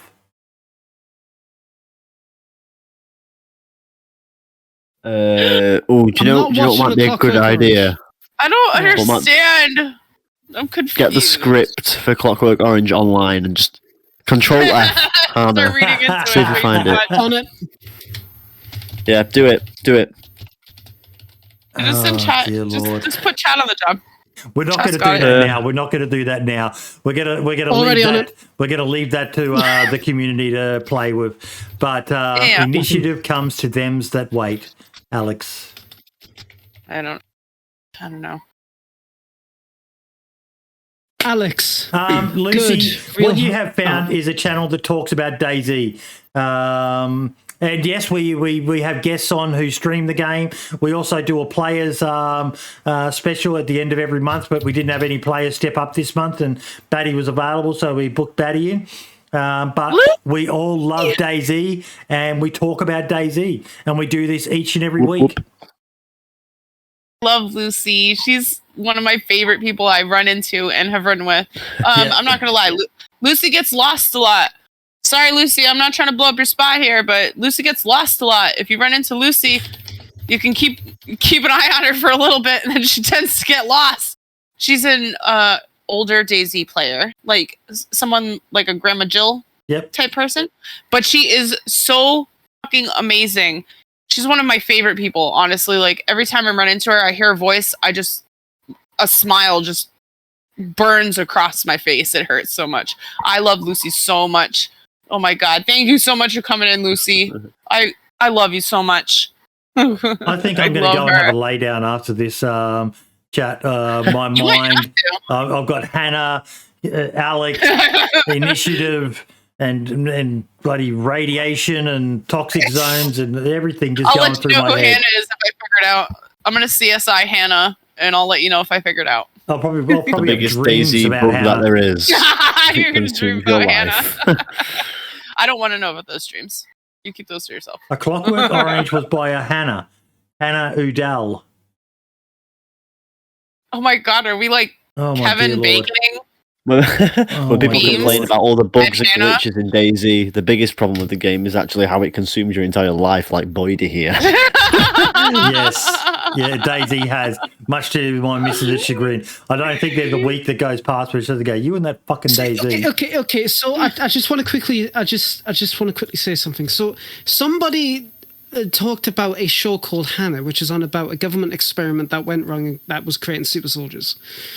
A Clockwork Orange, in the biography or whatever, in the little bio, Alex, a psychopathic delinquent, is imprisoned for murder and rape. In order to reduce his sentence, he volunteers for an experimental therapy conducted by the government, but it goes askew.